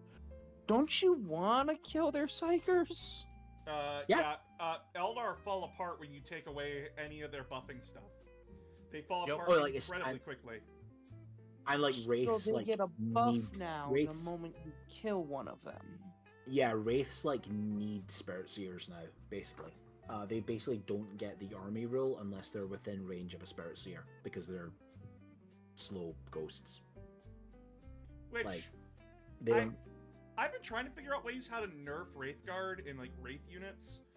And unless like I'm literally stripping away everything that makes them them, it's very hard to do that. But I guess the best way to do that is just like make them dependent on the fucking people animating them. Basically, that's how they used. That was how they used to work for a number of editions. Like up in I think like 3rd through 5th. You had to roll for them each turn, and you got a bonus if they had a Spirit Seer with them. But like if you didn't roll well, they just basically didn't do anything because like the Spirit Stones weren't aligned properly or some other like reason. But also Spirit Seers now are basically just Tech Marines for Wraith units. They're just Tech Marines now. Good job, squad. Good job, they just- squad. They just restore wounds to them. So yeah, the Wraith units are going to be healing themselves as well, or the Spirit Seer will be. So you're saying my jet bikes are gonna be turning into assassin units? I mean, are they Drakari jet bikes or Eldar jet bikes? Custodian jet bikes. Oh no! Oh yeah, you're just gonna murder them Yeah. because you're just better than everyone, and your jet bikes got like massively buffed as well. Oh yeah. I like But- honestly, I don't know why anyone takes the rocket launchers because the hurricane bolters are just so much better. Oh yeah, totally. Like, And then give them a captain attached to their squad. Oh god, they are character killers. So I am going to be going after your seers. yeah. I'm trying to remember what the other ones are. Eliminators away. Yeah, they've got So- the Yanari detachment in there apparently, which lets you take Drakari units basically, as well Oh, fun. as Eldar stuff. That- You're not allowed to take any. You can't take any Eldari epic heroes. That's like one of the rules. Yeah, because all the aspect shrines hate the Yanari, I think, right now. Now, yes, Jane Zar apparently got pissed off with her. I'd be a little pissed too after what happened to fucking Ulfway. Yeah. Apparently it's like they're like, we sort of want the same thing, but you're going about it in a way that we can't support. Like, Yeah. kind of vibe. They can't support her working with the Imperium? No, it's... No, they- So, from what I understand about the Yanari, is that the god of death you need is asking for a lot. And, Mhm. like, remember what happened to 3 Craft Worlds? Like, Yeah. Baal 10 shattered, Ulthway shattered, I think Eandon is like at like death's door at this point, thanks to them. I mean, Yandon is like about the point it's been already. Ulthwé is like apparently not as shattered as Bealtan. Bealtan is gone, basically. It is like Yeah. separate ships now. Yeah. Um, And by the way, like, to everybody to know this, each faction like has their Ultramarines. Bealtan is the Eldar's Ultramarines. So like, just make that comparison. The yeah, it's like imagine McCrag Yeah, it's blowing McCrag. up. That's basically what this is. Yeah. Yeah. yeah, it's like them. It's like them or Samheim, pretty much. Yep. Yeah. And I actually like Like Semihelm. Yeah, I mean, like Samheim is like a lot of what the stuff on the web store is, but like I think I would agree with you, like Bealtan, because it's like Bealtan is the aspect warrior one. They're the racists. Is like the ultimate. Yeah, they're the war one. Although weirdly, like the old codexes actually said that the ones that fight the Imperium the most are Alitok, because the Imperium has the most contact with like Rangers, Right, yeah. and stuff, and obviously Corsairs. That's the one I'm annoyed about. There apparently isn't a Corsair. There's not a lot of support for Corsairs in the new book, which annoys me because I like Corsairs. I mean, Also- Eldar Corsairs are based. Yeah, also, like, the Eldar army that I am going to be painting up is going to be a Yandon, so, like, and their leader is literally a pirate king, so... Yeah, I sat here fucking... I thought two of the craft worlds were the same, because they're just, their colors are inverted of each other. Yeah, right, okay. So, Prince Uriel is actually, like, I think he might be the original Eldar special character. He dates back to Rogue Trader, when Eldar were jeez. just pirates. The only Eldar units you saw in Rogue Trader were pirates. The craft worlds were out there, but they were like the Elven kingdoms across the sea kind of like concept. He then obviously disappears in second edition, and then he comes back. But like Uriel's his pirate fleet are called the Eldritch Raiders.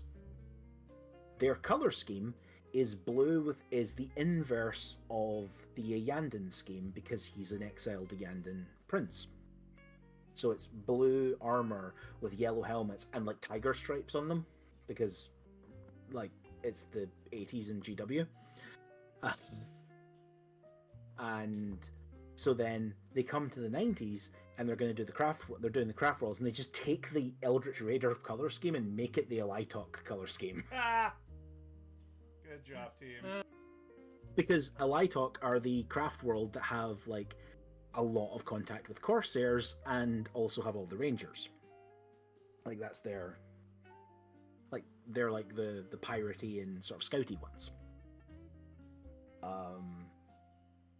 Which is like then really problematic when like he shows back up in, I think 4th edition he showed back up, like to come back in, because like canonically he returns to like He helps this was like Eandon established against like, he helps Eandon against High Fleet Leviathan. it's High Fleet Kraken, because it's like it's in the original Tyranid Codex, and High Fleet Leviathan didn't exist yet. Right, okay. Because like that war is going on in 2nd edition. The fight against High Fleet Kraken doesn't get resolved until like 1997 or something like that. Yeah. Like it was you could play Icar 4 back in the day. Like that was a campaign. Yeah, I read on that. Yeah, it's sweet. That one is before my time. So, also, another reason for the Eldar stuff here for Ynnari, another reason why the Ynnari are very split among the Eldar factions, Yvrane's kind of a shit. She is very much written to be, it's my way or the highway kind of a thing. And you can understand that with like her entire past is that she started on the craft worlds. Political fallout made her run away and become a corsair, and then her corsair life fell apart, and she was basically thrown into the gladiatorial pits of Komarug to pay back debts. And essentially, she dies in Gathering Storm Part 2. Like, she straight up just bites it. And then she's revived by the Eldar God of Death and basically told, like, yeah, you're my herald, suck it up. And then she's kind of just like, she doesn't know what she did, but Vect wants her dead. And then for some reason, demons of Slaanesh start hunting her.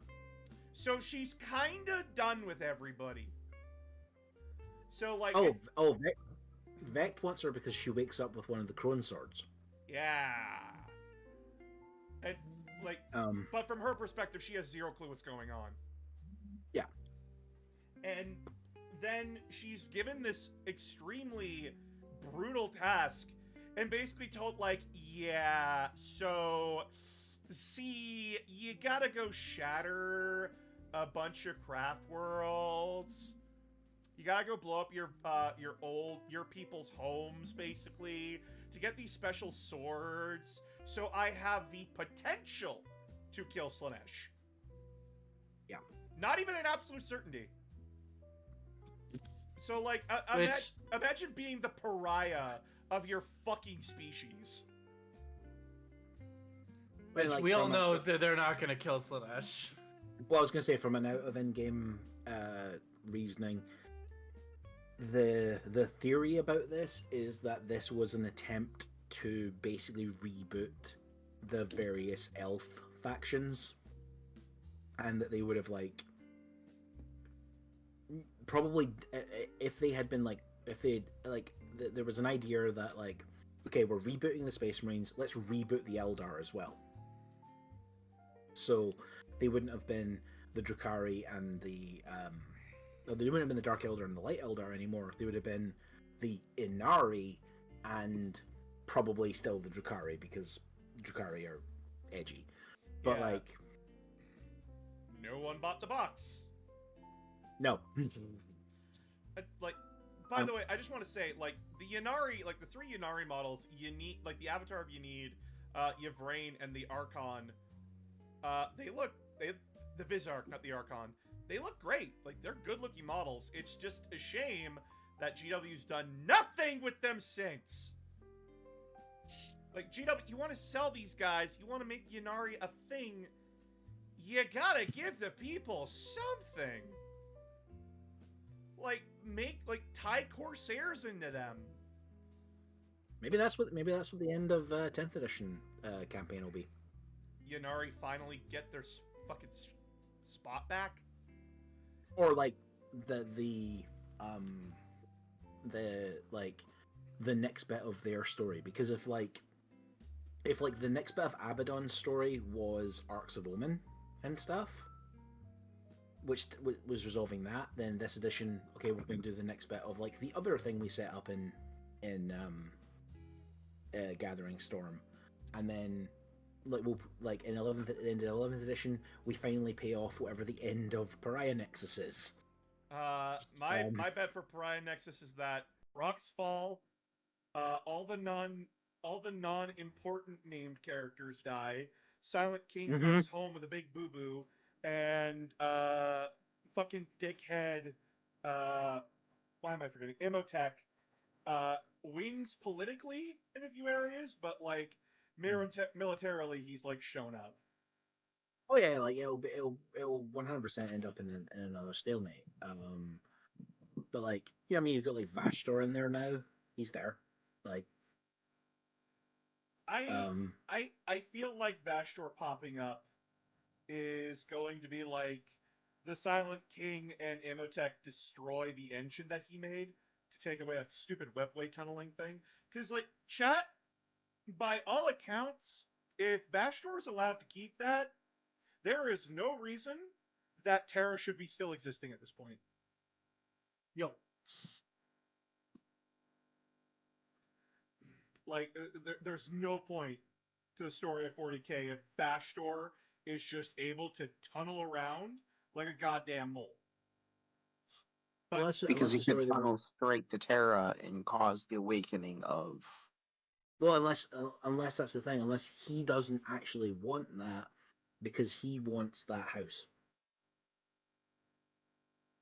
I mean, fair. It's just coming down to my brain going like, nah, like you gotta get rid of that thing. You can't have that super weapon running around. How is the story gonna continue? Yeah, because like there's always gonna be that question of just like, why doesn't Abaddon force him to at that point? And it's not looking good. It's fine. Pretty soon we get a cut back Because to there's not a Ragnar. limit to what Abaddon can get out of him right now, right? Like, Uh, as Pretty soon far we as get- I'm aware, their deal is technically complete. Mhm.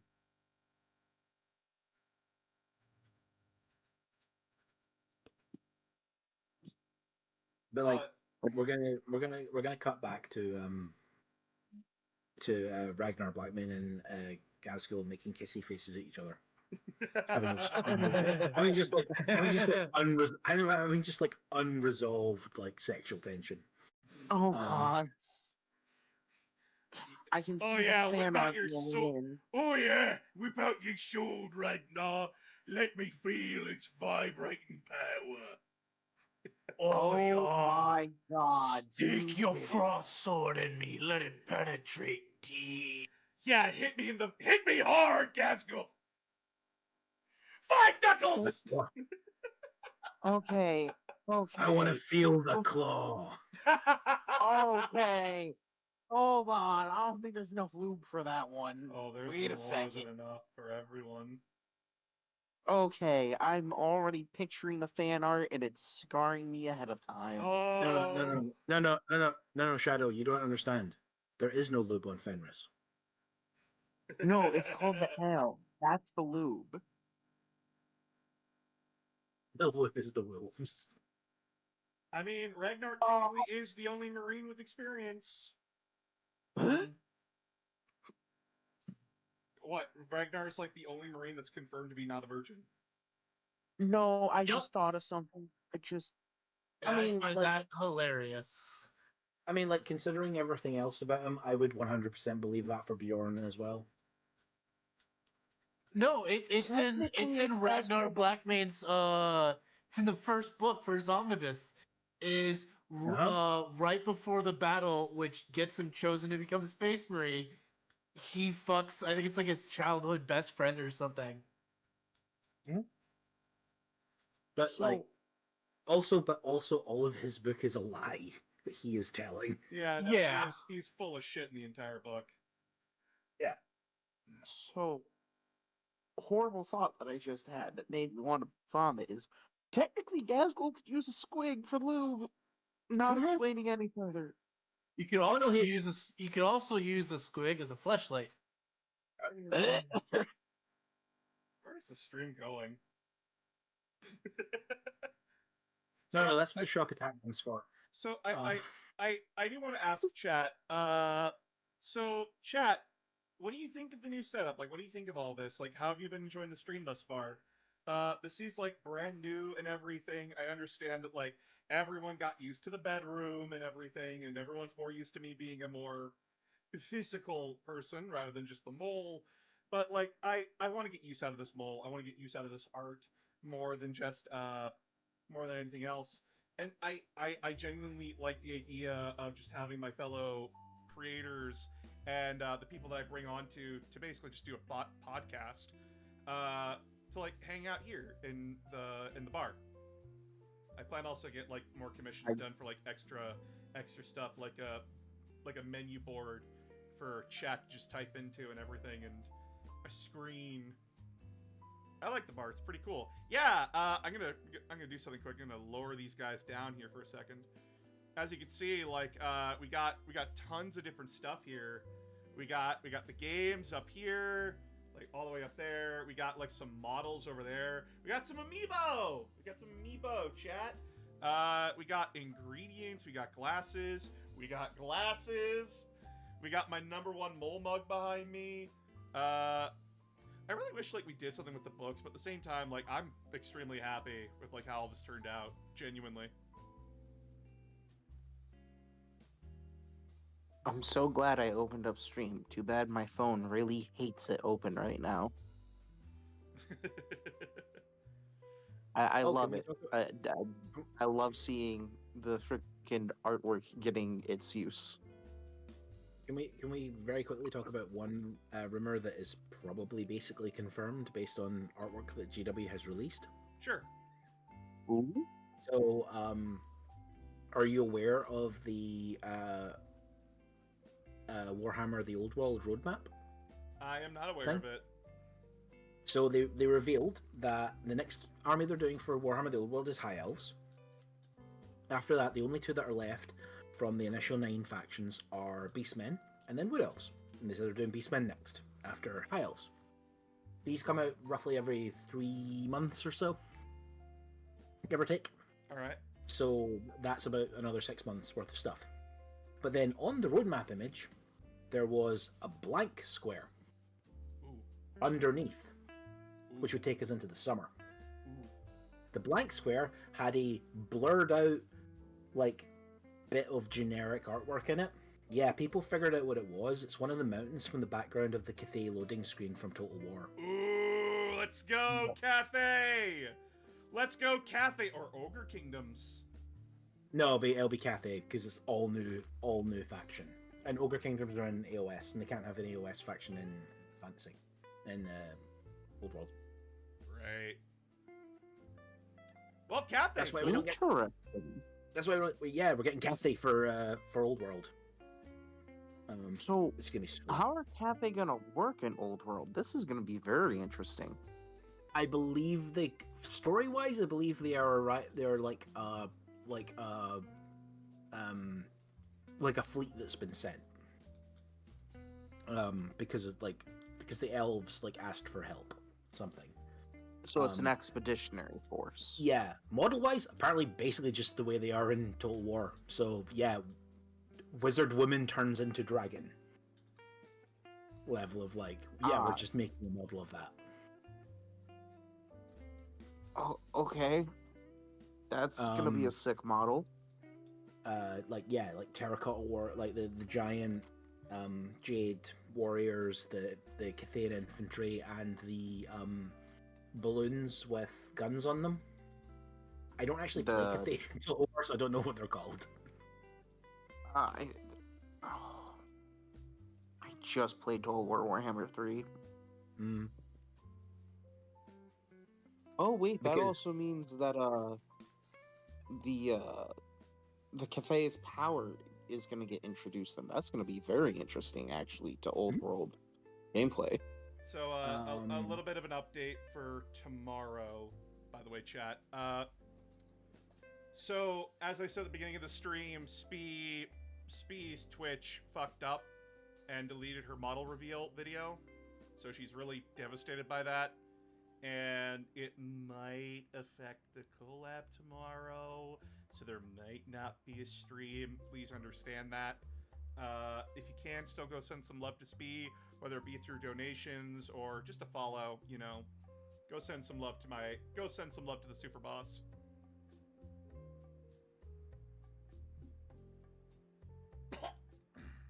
Go send some love to Empress B.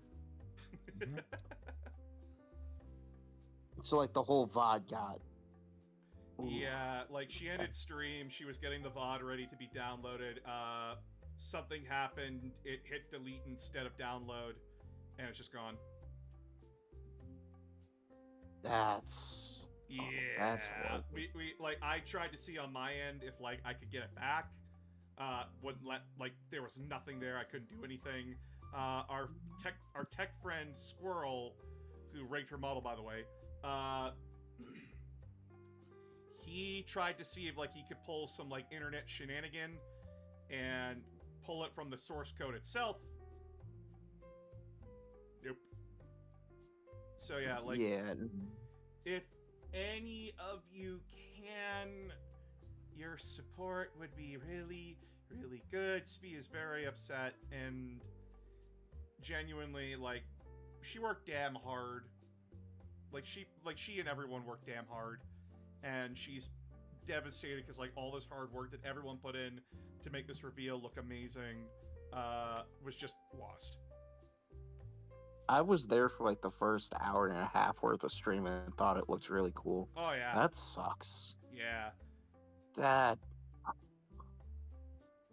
So like, if any of you can, please go show Spee some love. Go tell her how much you love her. That kind of thing. Like, but I am gonna say this because like, I want everyone to understand. Like, she did amazing. She had like quadruple her regular audience that day, like today, and even though like the VOD may be lost, the donations, the subs, the follows, all of that's still there. It doesn't go away because the VOD was deleted. Like the viewership still counts towards her channel as well, at least. Yes, which is amazing. It is incredibly amazing. And I reminded her of that, like, hey, like, even though the video's gone, the memory is still there, the success is still there. But at the same time, like, guys, one of the most frustrating things back in 2023, when I started taking YouTube way more seriously, when I was working on the Tyrannid guide video, I was so pissed when my computer blue screened and I lost everything for like the video that I worked on, a 15-minute video fully edited by me and me alone with an intro and everything. I lost all of it. Like, I fully get it. I get it so fucking badly, like what she's going through right now. It sucks as a creator. Like, to make this big example for all of you, it's basically like you do this big project for work, right? You do this big project for work, and it's like you're proud of it, you're excited for it, and then it just goes away. Like, it didn't matter. Like, it poofs for no reason. It just poops. It just poofs. It's terrible.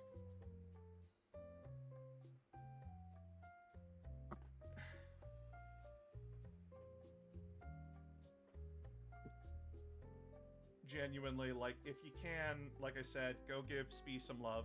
She really deserves it.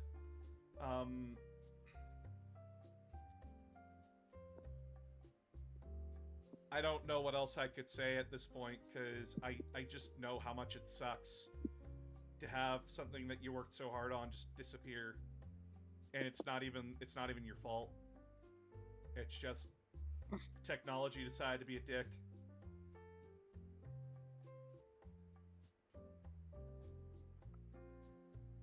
Yeah, that's life though.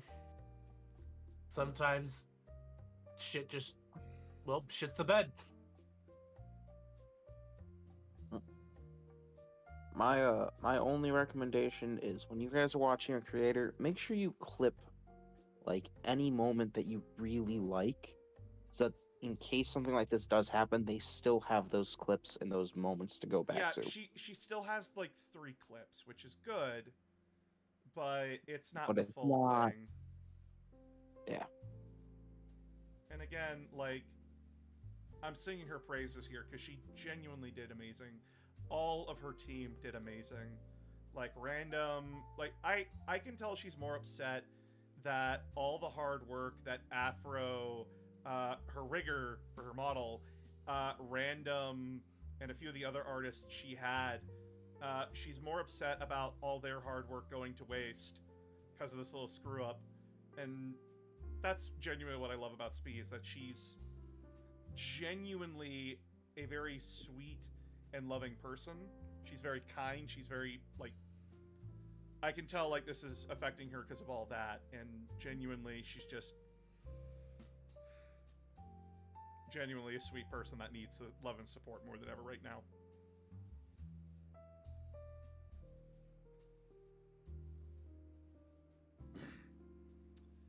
I'm sorry for getting all down and dour. I mean, not really.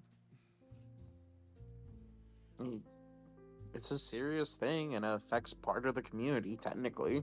It does. Hopefully the Vimbos can help her too. I know that, like, I made a thing, like, I made a video, with her, like, the first video I made for her is ready to go. She just needs to show the Vimbos, all of them together, get their A-OK on it, and then we'll be releasing that on her YouTube channel and on her Twitch sometime, hopefully soon. And then once November, like February's done, I'll be working on another video of hers. But I'm also currently right now working on the Halo 1 video of just pure pain of Halo 1. And Halo 1.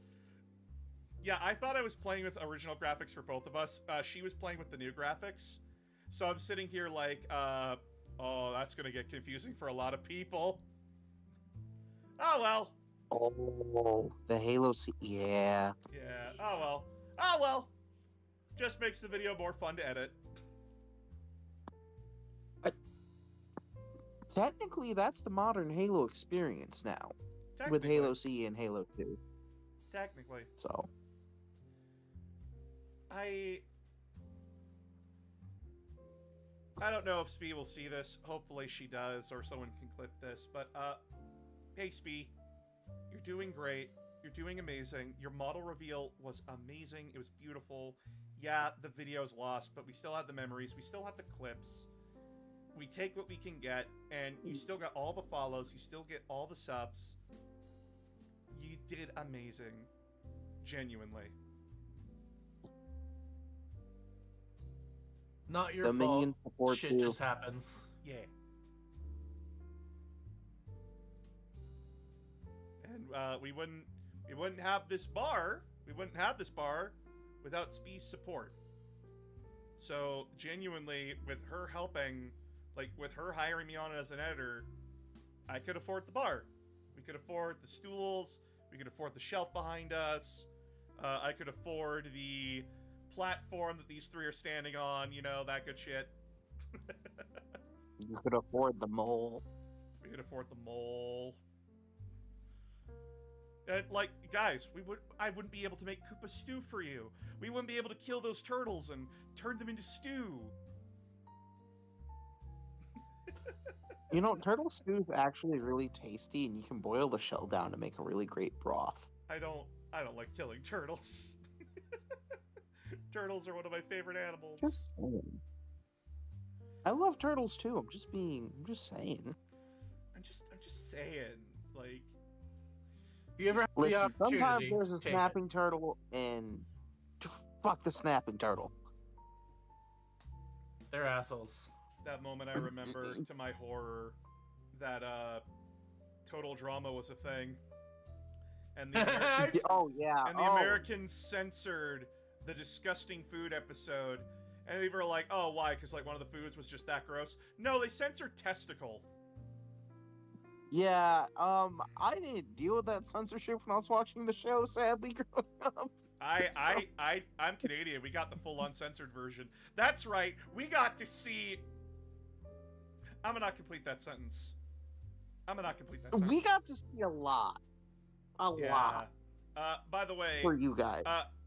Guys, animators of Total Drama Island, it's one thing if they're all adults. They're teenagers. The oldest of them is 17. I think the youngest was 15. The fuck? I thought they were older than that. No. Because you're talking about the Heather episode, right? I'm talking about, like, the Heather one. I'm talking about, like, any time where they did, like, something explicitly not safe for work. Yeah, but everyone kind of remembers the Heather one. Honestly, that show was just unhinged. I got to see the episode where the fat Canadian won, so... Oh, win for yeah. me.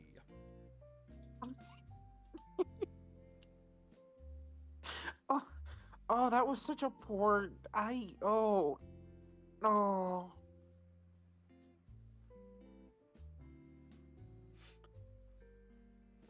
But then I learned years later that no, they made 2 episodes, 2 finale episodes. One where the goth girl wins, one where the fat Canadian wins. So like Oh, everyone you could did have it their cake and eat when? it too. Yeah.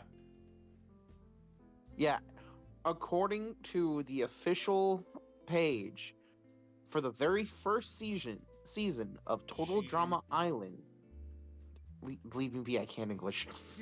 Season, all contestants were 16. Oh, I hate that. I hate that so much. and they were 19 by the time Ridiculous Race started. Oh, oh, that's horrible. They were 17 during the world tour. Oh, oh. Yay pain. Yay pain. As Will's For just those sitting of here, you as Will's just sitting here like, the fuck are we even talking about right now? For those that don't understand, there was a lot of explicit shit they did. A lot. Yep. And Owen's the one we're talking about, the Canadian. I Yeah. still feel bad for Owen. I still feel bad for Owen. All right, but we're gonna cut the stream there.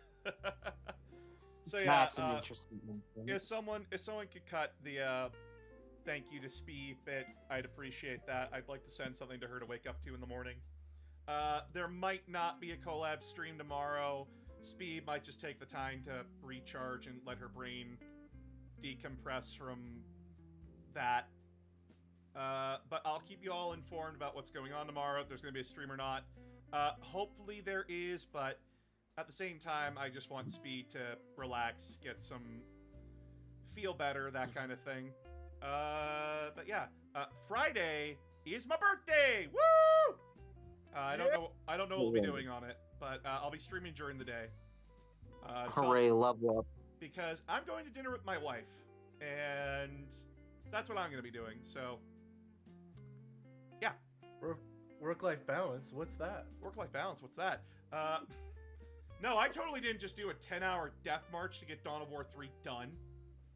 Yeah, make sure that shit breaks 10,000 views on YouTube, please. I worked hard on that shit, and I never want to play Dawn of War 3 again. I never want to do that shit again. Not saying Dawn of War 3 is bad, just like, I played it long enough. I need to do something else. I need a different strategy game in my veins, like either Dawn of War 2 or Halo Wars. One of the two. Maybe Dawn of War 2 because it fits, or Halo Wars because like it's RTS still, and it's not fucking Warhammer. I mean, Dawn of War 2 so that we can get a good game breakdown versus, talking about a pile of steaming shit. Dawn of War 3 is not a steaming pile of shit. I wouldn't call it that. I'd say it was mismanaged. I make this point in the video. The internet has a bad habit of treating games that are mediocre and middle of the road like they're Sonic 06. We need to stop doing that. Yeah. Dawn of War 3 is not an egregious sin on gaming. It's not anywhere near that. But it is a game that's extremely flawed. There is problems with it. It's good, it's playable, it's functional. It's just that, like, there are ideas and little things that hold it back from being a great game. It's okay. And that's, like, its worst crime. Fun. It, like, as I said, moment-to-moment gameplay, good. Everything around that moment-to-moment gameplay, frustrating. I'll be watching the video after stream here, because I'm without power. It comes out on Friday. It comes out on Friday. So... hey, boss, how do you feel... With that in mind, how do you feel about Fire Warrior?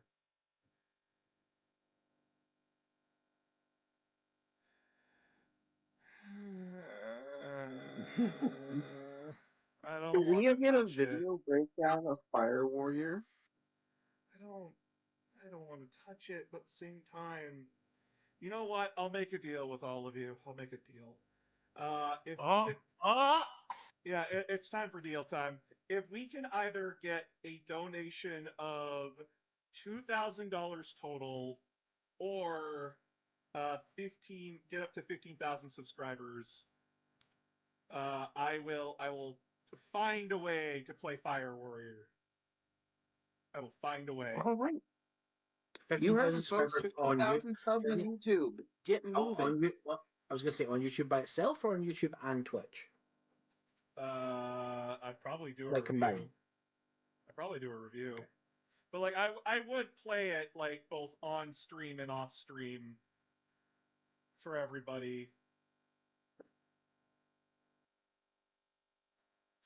Are you on GOG? Is it on GOG? Mm. It might be. Oh my god. It's on GOG. Guess how much it is? 10 $5. bucks. $1.29. I mean, that's a bargain. Okay, I don't know. Ooh, Chat. ooh. Chat. Oh boy. But boss, you have to remember, like when it came out, there are reviews that said it's just as good as Halo. It's the Halo killer, they say. It was Halo 2, but for 40K. I legitimately have remember that being a quote that was on one of the boxes. I'm gonna. Oh I my want to meet the god. person that said that. I want to know who they were working for. I want to meet the person that said that. I want to meet them. I want to talk to them. I just want to have a chat. Nothing negative. Nothing bad.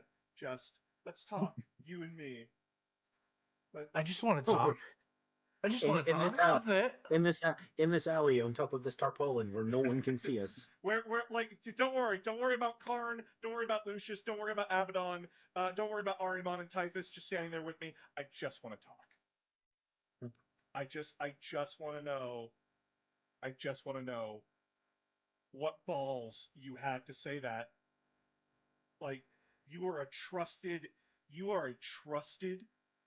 magazine at the time. You are a trusted magazine in Britain. How dare you lie to those 12-year-olds? How dare you? So, what if it ends up being a major publisher that's still publishing reviews today? How dare you lie and keep that shit up? How dare you not offer a retraction? How dare you lie to those 12-year-olds? I may be buying it right now. I might be buying it right now. And So, I will do this. I will do this for you, chat. Because I love you that much.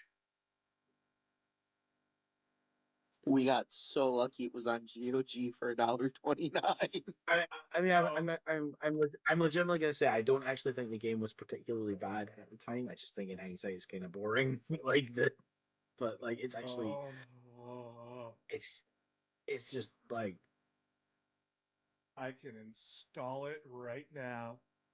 I can install it right now, chat. its How biggest big problem is it? is again its biggest problem is just that it's not a Tau game. It's a Space Marine game where you happen to be playing a Tau. Chat, do you want to know how Right. big this game is? Please. Less than a gig. 275 megabytes. Mm-hmm. Take me back to the days, please. Take me back! Take me back! I'll probably have to like install. I'll probably have to go to like Mandalore Gaming's fucking video, find the mod pack to make this game fucking playable. Oh yeah. Waiting for You will install have shit to like. start. Oh, yeah, there will be like some kind of like arcane like nonsense to actually like run. Oh yeah, this. no, I'm gonna have to consult the fucking Book of Fate. I'm gonna have to like talk to Kairos and get that shit figured out. I'm gonna have to walk up to what's the fucking Dark Mechanicum's leader again? What the fuck's I his don't name? remember. I completely forgot that you fight Krieg in this. I don't even think you fight The Krieg. the guard are Krieg. They're in gas masks, and it's Deathcore Krieg, the guard regiment that you're fighting.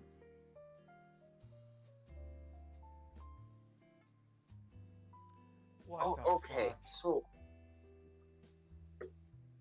Hang on. What the fuck, chat?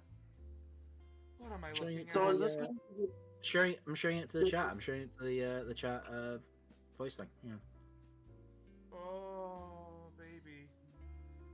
Hurt me. I would have sworn in my brain that you were fighting Acadians. I thought My memory. I've seen the game. Like I've seen the game be played. I always Yeah. thought these were like Mordians or like just a different regiment of fucking Steel Legion. Yeah. So Okay. what I'm hearing at this here, point, they might have been Steel Legion. Like legitimately, they might have been Steel Legion. Because this game came out what, So 2004? This game does not have a critic score of 60 out of 100. You're fucking me the right critics. now.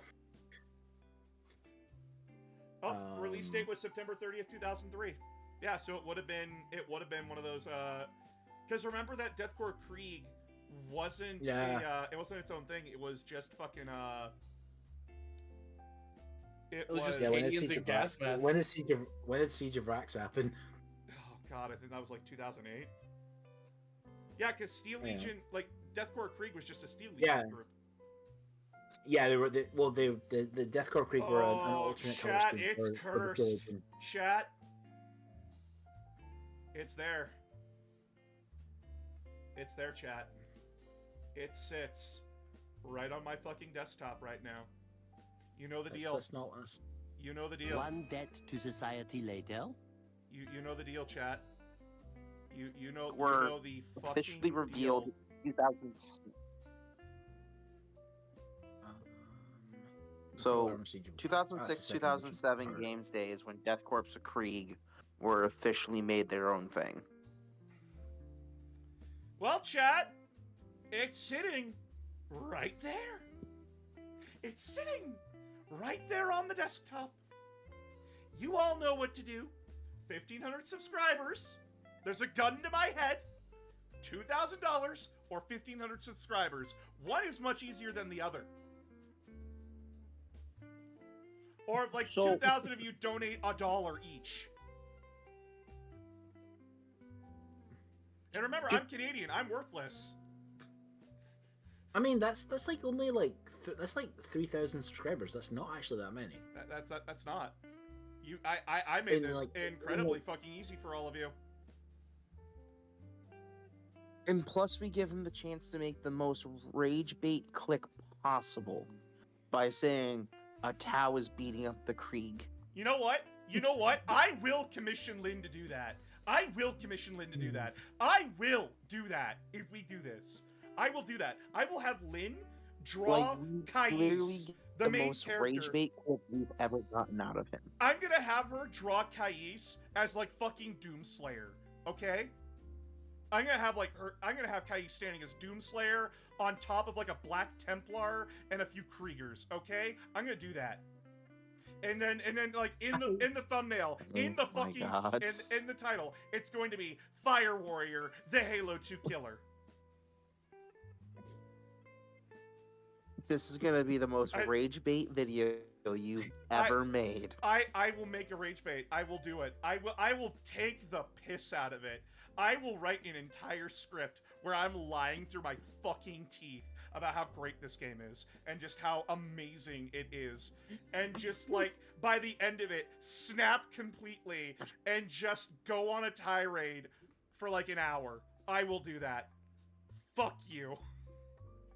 I mean, like you say, like I'm gonna have like Caius like commissioned to look like the Doomslayer. Like the front cover of Fire Warrior, he's pretty Doomslayer-ish. Oh yeah, no, like it's He already is funny literally- enough. But, He's like, crouching atop a pile of skulls. Yeah, but how do we make it more rage-inducing? Well, you put a Black Templar under him, because, like, I beat him in melee combat. There is a melee system in this game. Hmm. Actually, you know what hurts even more? the guys who made this game are the same guys that made one of my favorite GameCube games of all time, Battalion Wars. You know what's worse? You know what's even worse than that? They literally came out a year apart of each other. These guys could make a good shooter game. I just don't know what happened here. Genuinely. So, I just thought of what's gonna make it even more rage bait click. Have him using the Krieg shovel to do it. Oh my god. That's fucking Have him funny. using their own shovel to do it. He's holding a bolter and he's holding a bolter in one hand, a shovel in the other. The fucking Black Templar skull is caved in with the shovel. Yes. Yeah, there's a shovel left in the Black Templar's head. I know we said we were gonna end the stream like right away there, but then what the fuck just happened? I just A lucid dream. I saw Fire Warrior and everyone's just like, do it, do it, do it, do it. I mean, if you want to get really insane about it, we can play the 40K scenario of the game that they created for as a tie-in promotion. Oh my fucking god, no thank you. Okay, yeah, that is the end of the stream though. Remember, that's the new goal. I'll make an announcement on the Discord. But yeah, either get me to 1,500 subscribers for fucking Fire Warrior, or $2,000 worth of donation past this stream. So yeah. Come on, we can hit 15,000 on YouTube. I believe. And I'm not allowing TCOM to cheat. He cannot be the sole donator. Oh, you bastard! Don't tell Wolfen about this. Don't do it. Like, he can 'Cause he'll donate. come If from I our can't do upline, it, Wolfen. if I can't do it, Wolfen can't either. Yeah, no, Wolfen can't. You cannot donate just $2,000 straight. This What has about to be- Okay, I'll make sure it's not $1,999?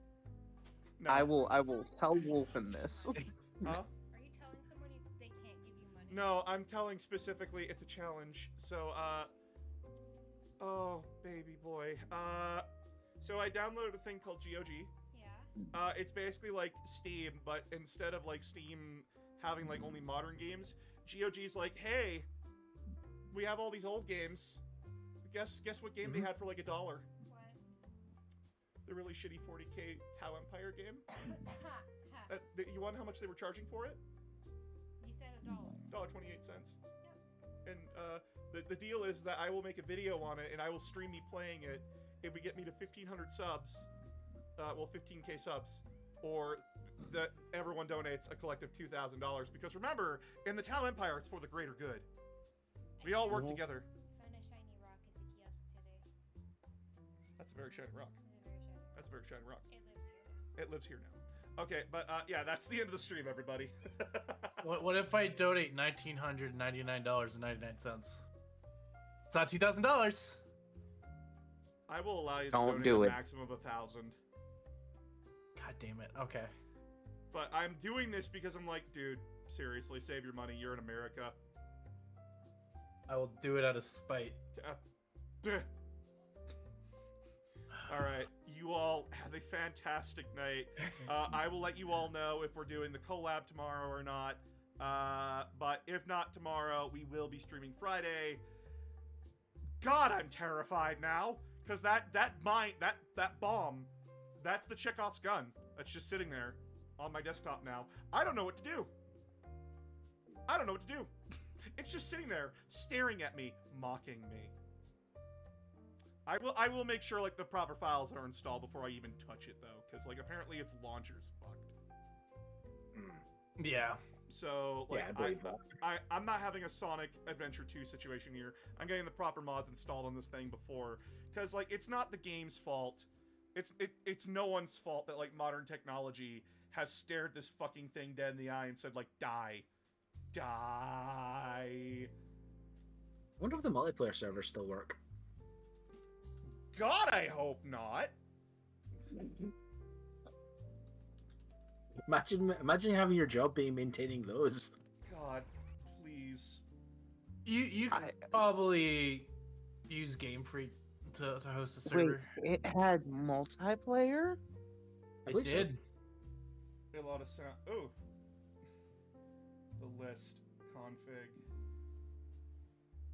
Oh, I have to actually go into the files? Oh, no. Oh yeah, it's a old game where to Oh, anything you have to go into the list. files to do it. Oh my god. Oh god.